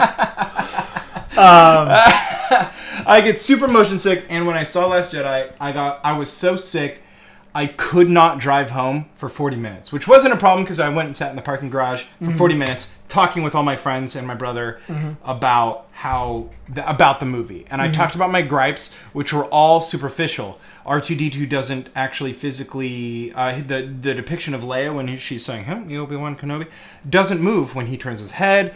The bombs shoot out instead of drop out or something. I don't know. Yeah. A couple of other Where's things. the gravity there? Come on! How does Rose catch up to Finn? How does Finn's back move when he's... Why does hazed Rose at the even beginning? exist? No, I left Rose. I know. I'm not one of those assholes. Yeah, don't be those assholes. Don't be. Here's the thing, man. You're getting Star Wars. Okay, Right. 10 years ago, were you like, I can't wait for the next Star Wars movie? No, you were like, I guess we got Clone Wars, which Lucas is great. needs to die so his son can take it over. Right, exactly. That's where you were. Exactly. Someone's like, Steve's going to arrive first now. He might. I hope not. That'd be crazy. Yeah. It makes sense for me to drive because we're going north. They live north. I live the furthest south. So, yeah. Look, I loved Rose. I loved everything about The Last Jedi, but it took me until the second viewing to see it, and I will admit my personal bias because I wanted to throw up after I left that movie. Right. And I think it was the 3D. Personally, I was so close in IMAX. I was like front 3 rows. I was in the minority for the first viewing of Last Jedi, where there was a moment that I was speechless, and I'm pretty sure you know the moment. It's when the audio went dark. It's when the ship went hyperspace through the Star Destroyer. Holy shit. I was absolutely speechless. But can we say, though, that Rogue One prepped me for that? Because one of my favorite cinematic scenes in Star Wars was Rogue One when they're taking off from Jedha, and K2 goes, "I'm not done plotting the hyperspace coordinates." And Cassian reaches over, punches some keys, and he's like, "I'll do it for you." Whoosh! The Death Star is blowing up that city on Jedha. Only 1 reactor out of 4. And everything stops. The explosion stops. They light speed out, which I thought was amazing. We hadn't seen that in a Star Wars movie before then. Mm-hmm. And then it slowly pans over to the bridge of the Death Star where we see Director Krennic, who, by the way, one of my favorite Star Wars villains now. Sure, Darth Vader is great. Oh, it's Tarkin for me. Tarkin's great, sure. Tarkin's good. But Director Krennic, man. Like, yeah. I don't know. Like, Tarkin wouldn't have been... Retreat in our moment of triumph? God! It's hard to beat that. It's hard to beat that! You're right. Look, Tarkin's great. I can't take that away from him. Yeah. But he dies in the first movie, so... but I guess he was in Rogue One, technically. Benjamin, here's might be a good point to close on. Luke not acting like Luke one bit, as based on previous establishment in the story, would not bother you one bit. No. It didn't. No. There was 40 years between those movies. Are you kidding me? He had that long to change not only into Director of the Jedi Academy Luke, but to change into this will never happen again Luke. We had 3 movies on the hubris, the arrogance of the Jedi. Phantom Menace, Attack of the Clones, Revenge of the Sith, led directly to the Galactic Empire. Luke saw to it that it would never happen again. Luke saw to the destruction of the Galactic Empire and said, this will never happen again. I will found a Jedi Academy and I will make it right. And Luke failed. He failed. I'm sorry, but imagine that you have this big heroic moment. History books are written about you. You are the man in every sense of the word, or woman, and just figuratively the man. And you go off and you're like, I'm going to teach everyone how to be just like me. But you can't because you have no self-control. You are weak. This is the truth. And you fail in the ultimate way, leading to another galactic empire, essentially. Leading to the New Order. The First Order. First Order. I got your back. And obviously, if I was Luke, I would do the same. I would go into hiding. The man cut himself off from the Force for we don't know how long. A couple decades, maybe. Mm-hmm. At least a decade. Because, yeah, at least a decade. At least a decade. He was acting like Luke Skywalker, who failed and who realized that the way of the Jedi was wrong. Mm-hmm. Would you be no different in his shoes? Exactly. You would not be. Exactly. As I said, episodes 1 through 6, maybe the tale of the failings of Obi-Wan Kenobi. Episodes 7 through 9 are probably the failings of Luke Skywalker. They are. Absolutely. Absolutely. Right. It's the downfall of the Jedi. It's Star Wars is a dark series. Think about it. Think about the plot lines in Star Wars. It's an overwhelming evil against a ragtag bunch of do-gooders. And sometimes the do-gooders lose, and sometimes they get their asses kicked. Absolutely. And it's not pretty. Absolutely. Think about Rogue One. How on a hair's breadth they were from defeat there. And had those plans not gotten away from Darth Vader, when, by the way, that's the only time we've seen Darth Vader act like a badass, and that is the best scene in Star Wars, bar none. Holy shit. I believed. This is why it's the best scene in Star Wars. I believed, without a shadow of doubt. I have been a Star Wars fan for 27 years. Damn you! You made me self-conscious. Every time Jeff brushes his mustache, I get self-conscious and brush mine too. It is a habit. By the way, I have a glorious mustache. I don't know if anyone's noticed. It's better than mine. I have a good mustache. And I'm sorry. When I take a drink, I will finish my drink and go like this. It's just habit. Dude, I stroke my beard all the time. I do that too. Grow beard. I couldn't honestly grow beard until I got married. I was 22 and I finally let it go, and I was like, wow, I look like a freaking pedophile or something. And I kept letting it go because I didn't care. And then it grew into this, and I was like, I might be able to do this if I never shave exactly here. Right. I have to shave here and here, because otherwise I look like a jackass. But right here, I might be able to look enough like a wizard to not care. Right. And so now I stroke it like a wizard. I will say, I had a ZZ Top thing going for a while. I had the beard that came down to here. I have pictures of me with just the beard, not the sides, not the mustache. And by the way, this doesn't connect, and it freaking pisses me off.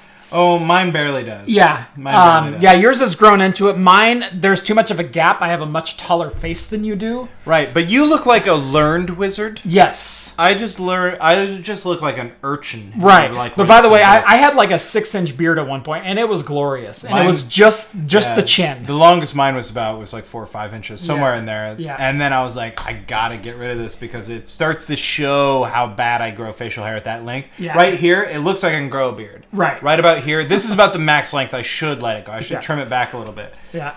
But how did we get here? How did we get here? Luke Skywalker. Weird. Rogue One. Hermit. Darth Vader. I had been a Star Wars badass. fan. That's how we got here. Badass. I had been a Star Wars fan for 27 years.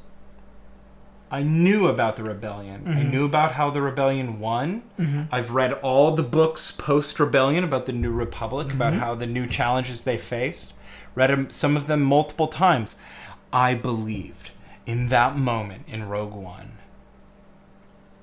that the rebellion was over. Yeah. The rebellion was done. Right. And that guy is sticking his hand through. I was like this the whole time. And I literally, in Rogue One, I like stood up. I was like, jaw dropped. I'm clutching my hair. I'm pulling at it. I'm like, oh my god! I've spent the last 2 hours being invested in this bullshit, and it's done. It is gone. And then we see Leia's face. So at the very top, Rogue One. Here, get attached to all these new characters. Now watch them all die. Do you care? That's exactly right. I made a K2SO. I cared about, but who didn't? Cassian is one of my favorite characters in all of Star Wars. Yep. Same with Jyn Erso, though. Here's the thing. I made a prediction. Amazing character. Isn't she, though? I made a prediction when Rogue One came out that we would actually see Jyn Erso in Solo, and I was wrong. Yeah. I eat my words. You can go back and listen to it. I did not expect to see Darth Maul in Solo. Me neither. I did not expect them to keep that canon because of how much they tried to separate themselves. Spoiler alert. By the way, spoiler alert. It's been out for a year and a half. You can probably... Not Solo! So it's out on tape, dude. Solo's out on tape in September! It's July! Right. No, we rented it. I'm pretty sure. Solo? No, damn it. No, it's still in theaters. Crap. Spoiler alert. Spoiler, you're right. Solo. For some reason, I thought we had watched it in like a post-release theater. Rogue One is 18 months out. Rogue One is 18 months out. Sorry. Solo came out in May. God. Dude, you almost convinced me. I was like going through the math. I was like, okay. Don't patronize me. Don't patronize me.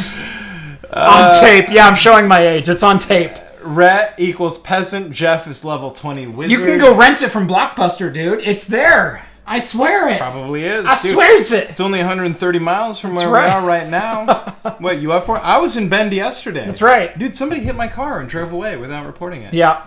Hit and run in Bend yesterday for me. Dude, Solo doing bad. So bad they already put it on VHS. Dude, Solo didn't do bad. It didn't do well. It did better in the box office than Empire. It did. That's what I have to say to you. Yep. It did better in the box office than Empire. Yep. Your so-called best Star Wars movie. So if you haven't seen Solo, shut the heck up. So here's the deal. I am so out of touch with movie release dates. I have a 5-year-old and a 1-year-old at home. Do you know how rarely I get to go to the movies? Jeff, do I need to take you to the movies more often? I need a date night, bro. Let's go. What do you want to see? It's on me, buddy. It's on me. Yeah. We can go see whatever. Solo lost over $100 million. It doesn't matter. Did it lose over $100 million? Their financial reports don't matter to the canon of Star Wars. Did it really spend more than $200 million to make? It probably did, but probably half of that in advertising. It didn't advertise shit. What are you talking about? But yeah, here's the thing. May came and went, and I didn't see a single Star Wars advertisement. Here's the thing. The analytical department at Disney, it's way better than I am, or is than Red is, or any of you. And what they did is they said, we don't think Solo is going to be as successful as we thought. We're not going to spend $1 billion advertising it. Here's the thing. You're right. And if we end up flatlining, we'll flatline. Because you know why? We're Disney. It's still a Star Wars movie. We bought this franchise for $5 billion. Right. We're Disney. Right. We're flatline. Right. This isn't, what was the John Mars... yeah, John Carter. John Carter. This isn't John Carter. We're not going to lose $900 million in this endeavor. Did they really lose that much money? Yeah. How on earth is that even possible? How much did the Avengers 1 cost? Because they spent $700 million on production and then spent $200 million advertising. What? They spent $700 million? Yeah. Didn't Avengers 1 spend $250 million? Yeah. How did it... What? Yeah. Oh, they were over budget, man. That movie is hot garbage. Tell you what, I'll look it up. Please. I need to know. Here's the thing. Everybody over here... I'm gonna... They spent $250 million on it.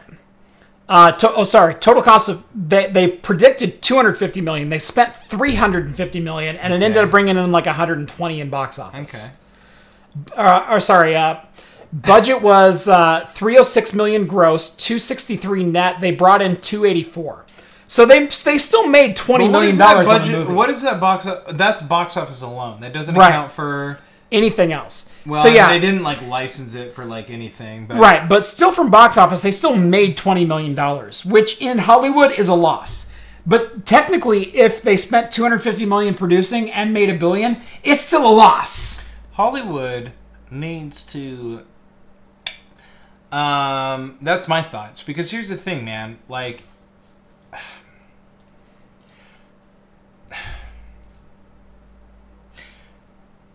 If we live in an age, it was not 300 million before Opie took over. Who the hell is Opie, by the way?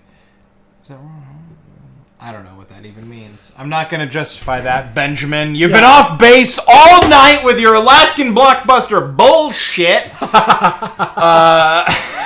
Not seen Rogue One yet? Do yourself a favor. What? Who said that? Tough enough, dude. Tough enough. Dude! Tough enough.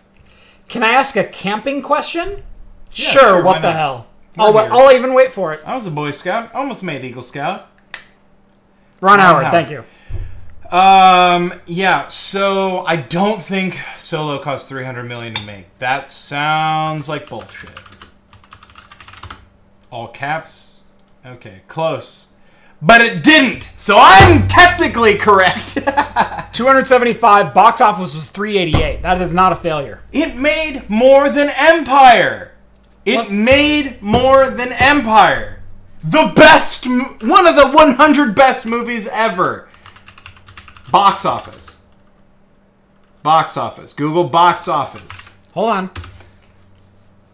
So... 18 million. Go to Wiki.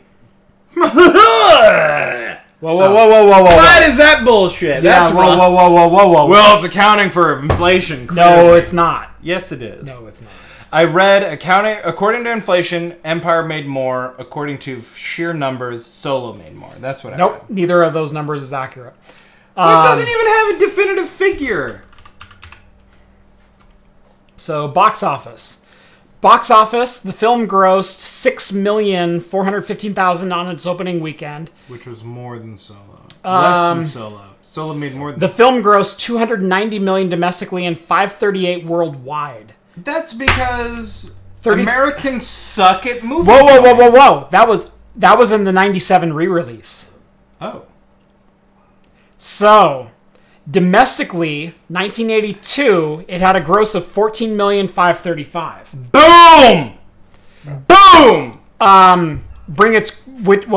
Which brings its gross to $222 million and about $450 million worldwide. So even in 1982 dollars, it made more than Solo. How? $450 million worldwide versus $388 for Solo.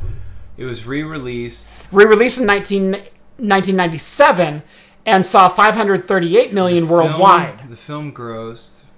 The film grossed $290, which brought it to $538 domestic. Setting a new weekly record within 3 months. Empire Strikes Back looks at recovered $33 million investment and distributed $5 million to employees. It earned $181 during its first run. Okay, that's the number we need to look at. $181 million in its first run. It was re-released in '81.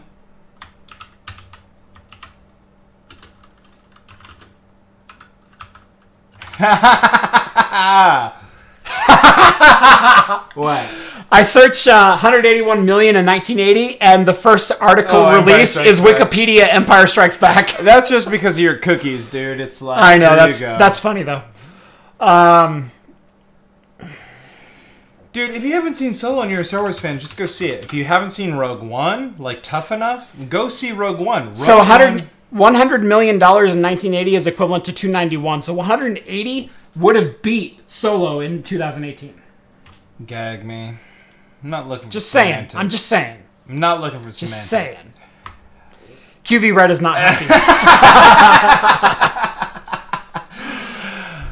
Last Jedi is on Netflix. It is. Adjust for inflation. We did. Box office because it was better movie. Blah, blah, blah. Oh, it's a better movie. It barely made more money than Solo. Even with its inflation. 586 adjusted for inflation. 388 for Solo. Those are the numbers, bro. Fine, whatever. I don't care. Yeah. But I will say, we gotta look. Solo, still a good movie. It's a great movie. Yeah, why are we arguing about that? It's great. If you love Star Wars, here's what I gotta say. Alden, whatever his name, a great pick. Donald Glover? Holy shit! As Donald Glover, I was like, what, did they just get a young Billy D. Williams into a time machine and bring him up here? They absolutely did. Holy cow, he is so good. When you first see him in the movie and he's like, everything you've heard about me is true. It's all true. I'm just like, holy shit, they got Billy D. Williams in here. Dude, the player is so smooth. I know. He is so charismatic. One of my top-rated comments. He has the accent. He has the delivery. Everything. He has the charisma. Oh my God. He has everything. And my friends over at cheerfulghost.com were one of their small nits to pick with the movie was the bit about the capes. It felt reductive to the character. Oh, hell no. Wasn't that amazing, dude? Lando is all about peace. I'm going to do this. Lando is all about the perception, brother.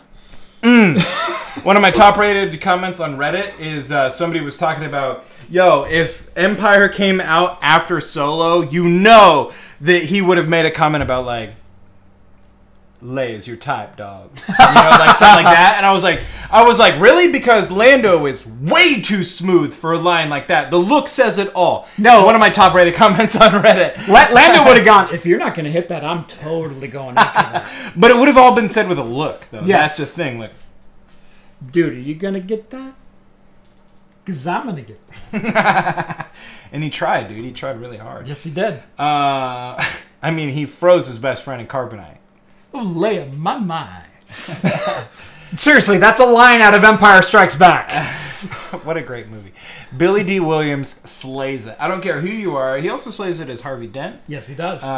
Which, don't get me wrong, the guy in Dark Knight did a great job. But Billy D. Williams as Harvey Dent is also awesome.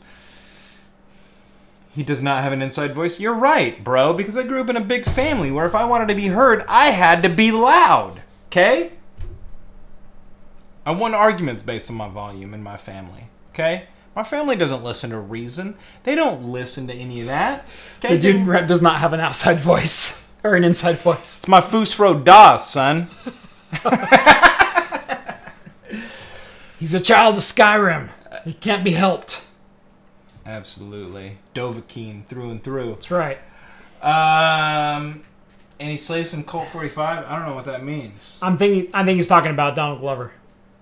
Does he? Lando. Does he do a cover? Oh, of Colt Lando 45? slays some Colt 45. First of all, if you haven't gone and listened to Redbone, holy mother of God, one of the best R&B songs of all time. Awaken My Love, one of the best R&B albums of all time. And if you're into rap, go listen to anything else by Childish Gambino. And if you love comedy, go look up some Donald Glover comedy on ComedyCentral.com because the man is a triple threat. Or as he says on SNL, as I like to call myself, a threat. That's right. Just a threat. And just a threat. Just a threat. Just a threat. Just a threat. Pansexual doesn't mean attracted to children. I don't know where we came on to that. Yeah. You're right. Jeff is powered by Optane and whiskey. I think that should be tagged in my Twitter account. Optane and whiskey. Craftcomputing.com. Yep. Colt 45 commercial with Billy D. Williams? We'll look that up, Yes. Steve. Oh, you haven't seen that one? No, I haven't. Oh, it's glorious. Sorry. What can I say? Oh, Lando and the Capes. It's a real thing. Is it? Okay. Why are we hating on the capes? Also, L3, one of my favorite droids. By the way, this is our longest show by like 20 minutes almost. I know. It's the first time I haven't had to use the bathroom. 10:50. By the way, when I was looking for my jigger, I totally did. Good for you. I went, I can't find my jigger. I'll be right back. I know right where it is. That's because I'm a child of Skyrim, son. And I've got that extra thick skin. Protects me from the cold. Protects me from the hot. Protects me from lightning damage. But also protects me from the bladder. Yeah? Go ahead. By the way, my desk temperature has gone up 4 degrees. What about the room? Give us the room. 88. There you go. Son. It's almost 90 degrees in here because my air conditioner's been off. My Germanic heritage, for sure. I think that's a good show. So what do you think? We could take it all the way to 11 and we just let... Because I know John's going to be the one that has the biggest problem with it. Is every show from here on out going to be 3 hours? I hope not. I can't do this. I'm upset about the 2-hour show. Honestly, it's a 2-hour show. It's a 2-hour show with an hour of after show. There's a local sports radio show that calls this the Club Hour. Absolutely. Welcome to the Club Hour. That's right. Craft Computing's Club Hour on Talking Heads. That's right. Is Jeff powered by Optane? You're implying that he's 14 nanometer i7. That's rude, dude. Exactly right. You know I'm 10, goddammit. Pretty soon, 7 nanometers. That's right. Soon to be 7. Well, Ryzen's on 12 right now, which is still below 14. And we're working up to it. We're working up to 7. We're working there.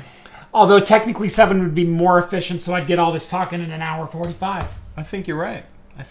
You could, at that. But however, where are you going to get these hot takes on Solo and the hierarchy of Star Trek? Right.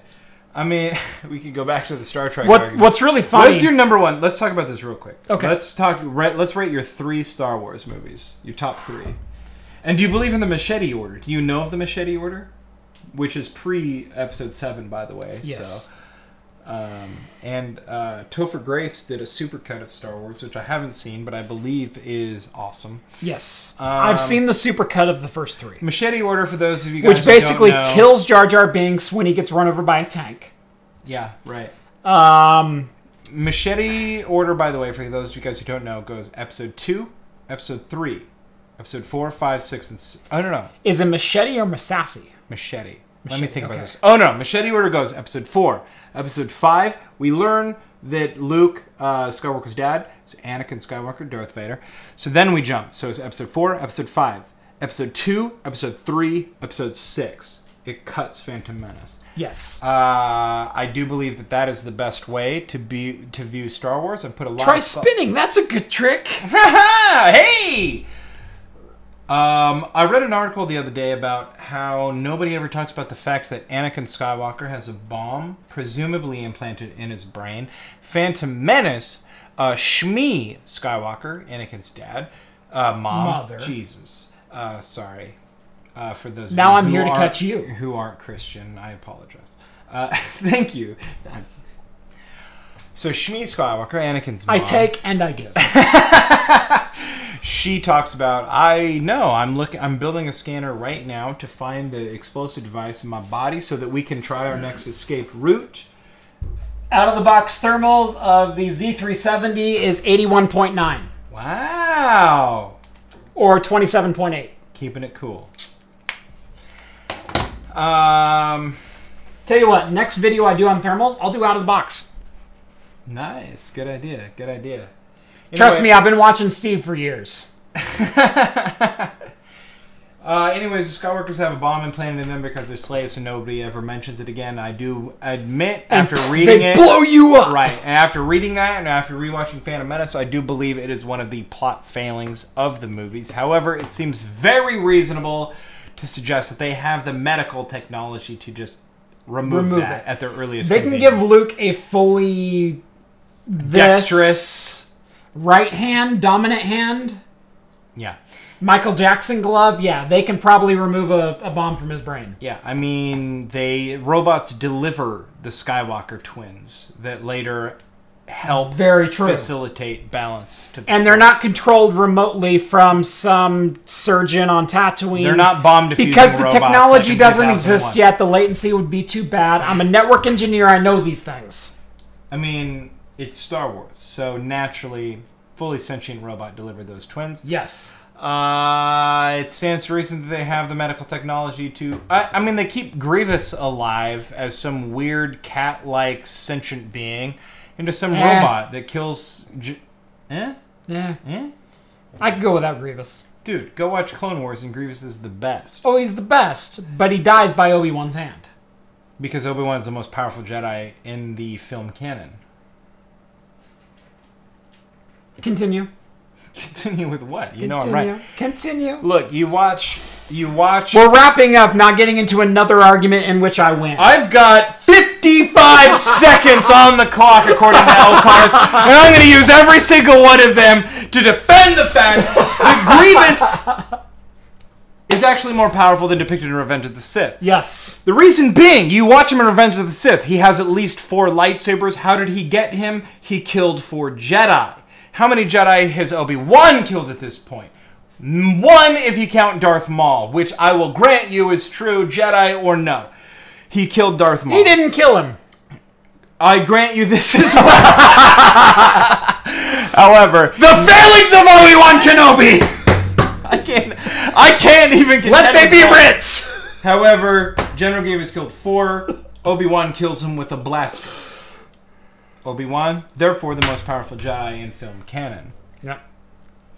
I could go on and on and on, but I've only got 2 seconds left. Those are my reasons. I know this isn't accurate for the ambient air temperature, but if you take an ambient reading from like 6 different surfaces and then you average them in your head, you get pretty close. So it is heat rises 82 on the ceiling, 82 on my desk. We live on a slab foundation, which is naturally cooler. It's 77 on the floor. It's 82 on the wall. It's about 82. It's 82. Yeah, come on. You said it yourself. Heat rises. I said that, but slab foundation, naturally cooler. It's after 11 p.m., folks. Western time. We could keep going. 3-hour show. I haven't even peed. You want to go till I have to pee? No, I can't do that. No. I gotta go home.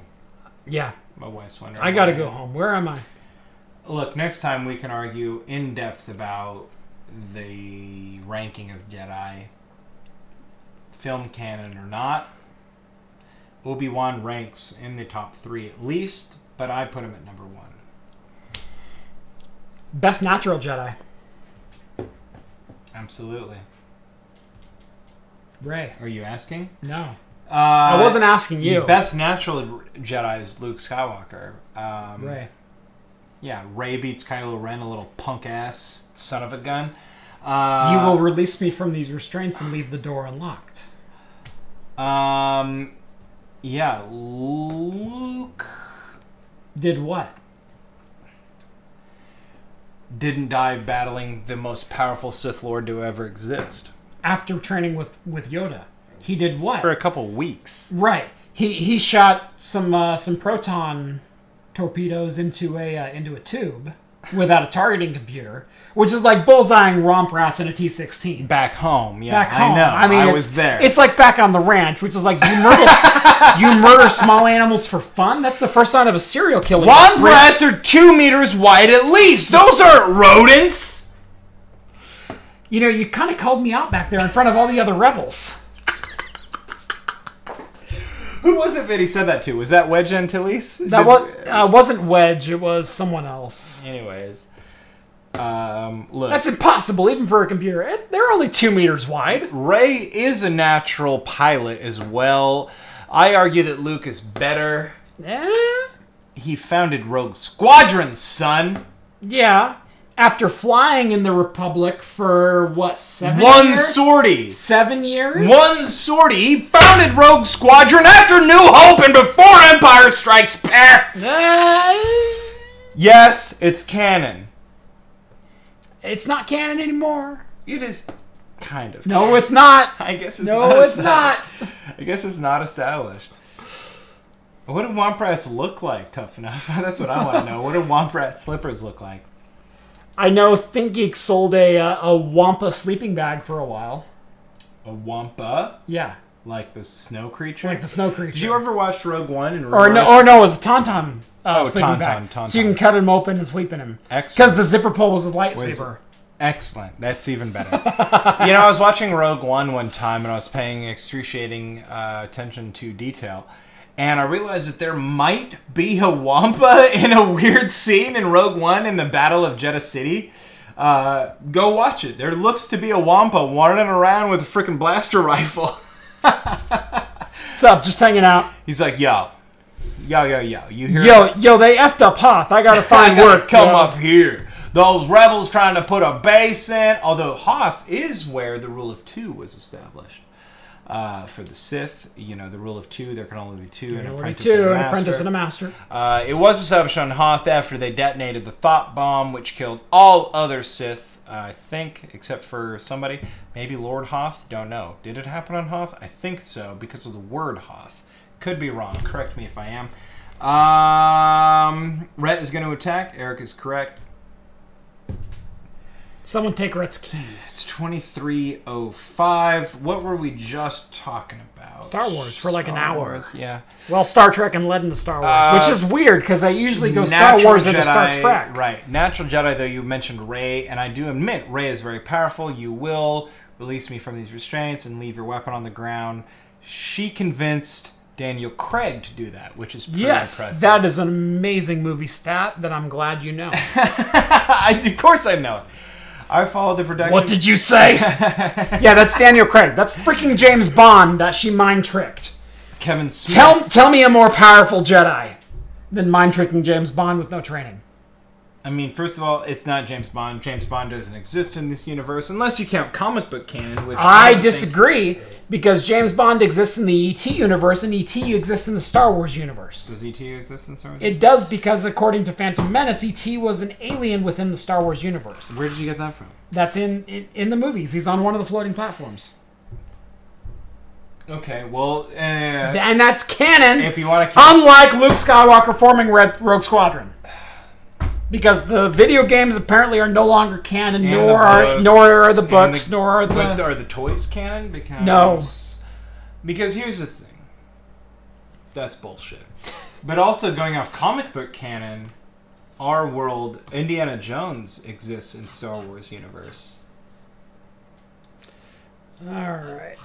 But that's comic book canon. What are you doing? So, Shanabrand, you're on here to troll, and you're banned. Goodbye. Sorry, Shanabrand. Don't be a punk-ass son of a gun. Bye. You can drop one, but don't drop like 7 in a row. Did he drop 7 in a row? Bye. Oh, yeah. Pegging. He said it twice. Yeah. Dude, it said it like 5 times. You're so, dumb. You're bye. dumb. Thought bomb? Okay, Arrow, you get that one, because that's funny. Sorry, the banhammer doth swingeth freely.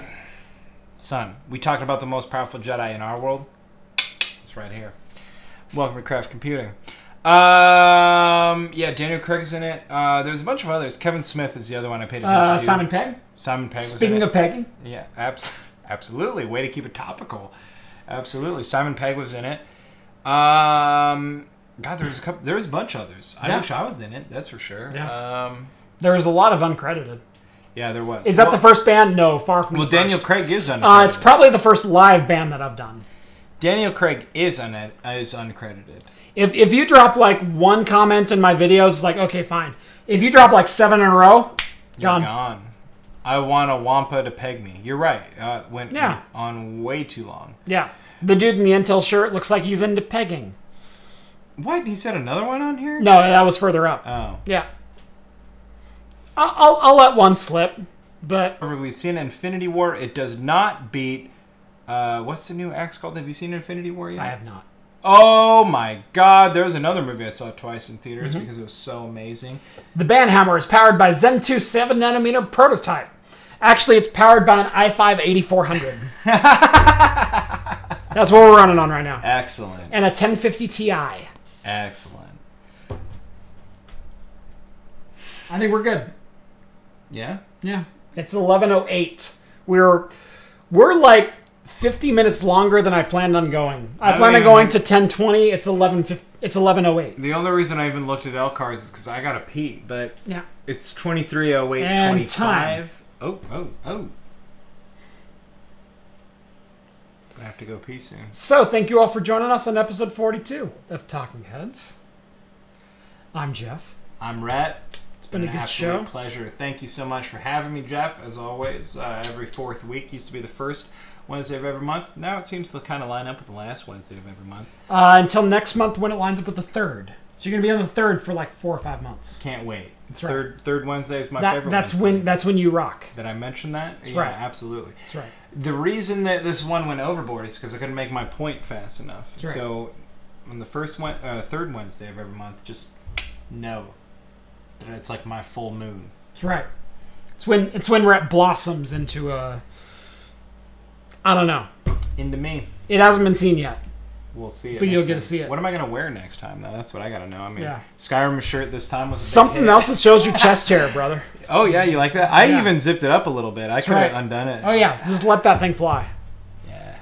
People would have been into that. I got to say, I got the better mustache. He beats me there. So. Hey, what can I say? That's right. Yeah, it's been an absolute pleasure. Thanks for having me on, as always. Always fun to touch on the weekly news. And we went on 12+ rants. Oh, somebody was keeping track. Eric Totoro was keeping a rant counter. I honestly, thank you, Eric. My favorite rant I went on, the No Man's Sky. No Man's Sky was pretty good. No Man's Sky was pretty good. I gotta say, I'm partial to my Apple rant. The rant that started it was legendary. It was legendary. You have not talked such mad game at a company, as far as I'm aware. Maybe you... Well, like hell, Apple's going to sponsor me. Yeah. Screw them.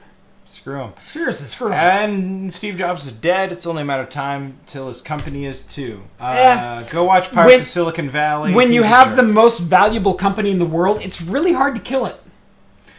Is it the most valuable company in the world? Yeah.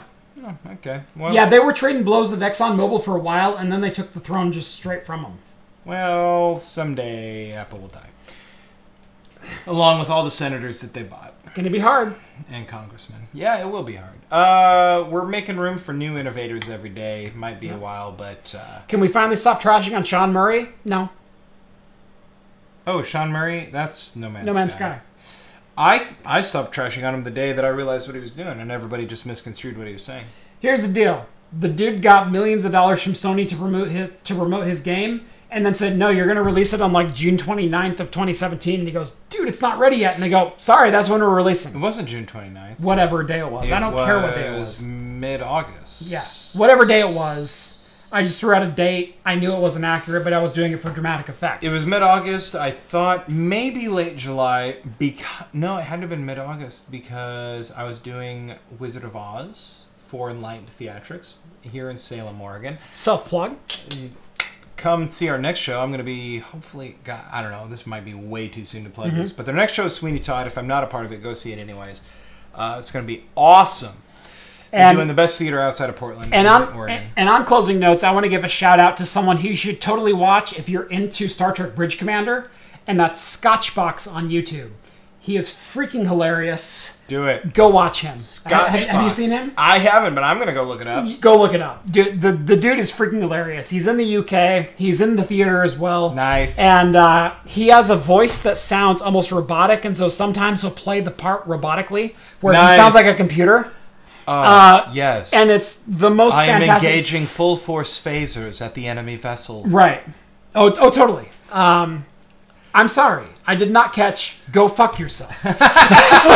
This is not a valid command to the computer. You are in red alert. No. Perhaps you should swear less. He is freaking hilarious. Go look him up. He's fantastic. Scotchbox, YouTube. Cool, I'll go check that out. And he does a bunch of VR content. He does a bit on Gorn as well that's fantastic. Nice, But he live streams all the time. I'm part of his Discord.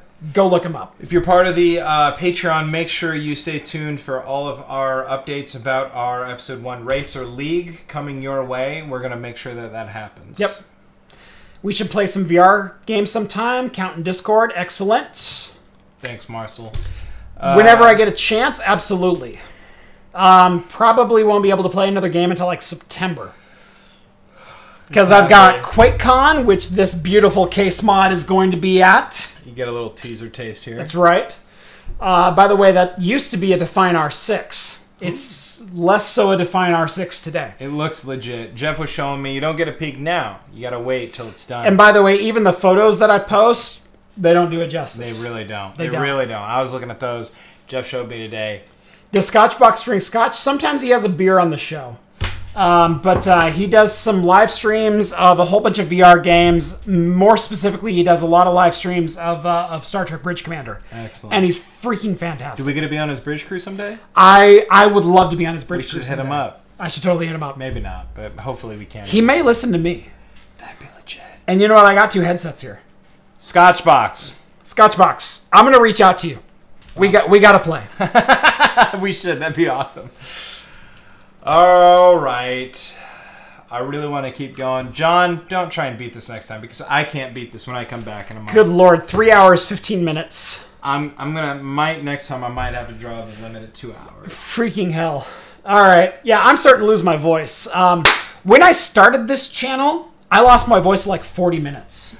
Oh, now you got the muscles. Now I've got the chops to talk for like 2 hours. muscles. I never had the chops to talk for 2 hours straight, and now I do, and now it's like, okay, 3 hours is apparently my limit. I hate to say, I could talk probably all day. Yeah, I can't. I've never had the ability. That's because I'm the proprietor of several podcasts, and I'm lucky enough to come on the show. Eric Del Toro, stop by the Modders Inc. booth. I will be with them the entirety at the booth. Eric, if you go to QuakeCon, that's legit, man. I know. See his mod. I know Caveman's going to be there. I know Eric Del Toro's going to be there. If you're going to be at QuakeCon, look me up. I will be in the Modders Inc. booth literally anytime the booth is open. Come look me up. I won't be there, but we're going to be at some other places, so come meet me. And you'll see my Dishonored case mod. Is it too early to talk about us going to PAX? No. Look, we're going to be at PAX. Come see hi to us as we're covering the floor. It's going to be legit. That's right. If you're there. All 4 of us will be at PAX West in Seattle August 31st through September 2nd. That might be the first time that you get to meet all 4 of the craft computing crew in one place. That's right. Because I unfortunately had to miss the sweet, sweet New Year's turnaround episode because I'm a douche. Yep. But this will be the one. August 8th is the day before I fly out for QuakeCon. We might think about doing that as a social. Sure. That's the 1 year anniversary. August 8th, that's a Thursday? August 9th is a Wednesday. Can you do that? August 9th. Let me No. August 9th is not. August 10th is a Friday. That's my anniversary. My 5-year anniversary. Let me look it up. August 8th. It's a Wednesday. That's a 1 year anniversary. I'll be there. Done. Let's do it. Social. I'll be here. I'll be back in a couple weeks. 2 weeks. All 4 hosts from Craft Computing will be here, and then on August 31st, you'll see us in Seattle. We could just keep talking, keep plugging away. Yeah, Eric Dottoro, literally 15 minutes away from you. What? Sweet. I am flying in Thursday morning about 10 a.m. I will be there all day Thursday setting up the Modders Inc. booth, and then I will be live in the Modders Inc. booth Friday through Sunday. So come look me up. Come do it. Let the English see you do it. That's right. I'm also going to be a part of the Modders Inc. panels. We're doing a panel on water cooling and another one on general case modding. Nice. So, yeah. So I'll be on an answer panel there as well. You earned your stripes with this one, man. It's legit. I can't wait for you to show it off. Thank you. Yeah. I'm teasing it right now. You guys have no idea. It's good. It looks legit. It's good. You put some work into it. Yep. And you're on a crunch, which is like, in my mind, it's like the perfect way to get something done. Is like where you just have a time constraint. By the way, I've never done this before. No, that's what, when I was looking at it, I was like, holy cow. And then Jeff was like, yeah, this is my first one. I was like, oh my God. I did that in 2 days. That's metal. I did that the last 2 Saturdays. That's awesome. That's all I've worked on. That's awesome. And I'm going to work on it this coming Saturday. Good. I'm going to do full water cooling in it, and it's going to be done. Get her done. Get her done. And a little bit of work this next week, and then I'm shipping it out Friday. You guys will be like me. We got to see the pictures when he's there live. So. That's right. Awesome. Sweet. All right. I keep threatening it. I'm going to cut it off. Do it. Just stop it. Just stop it now. I'm Episode tired. 42. Look at these lines under my Thank eyes. you all. We'll see you next week.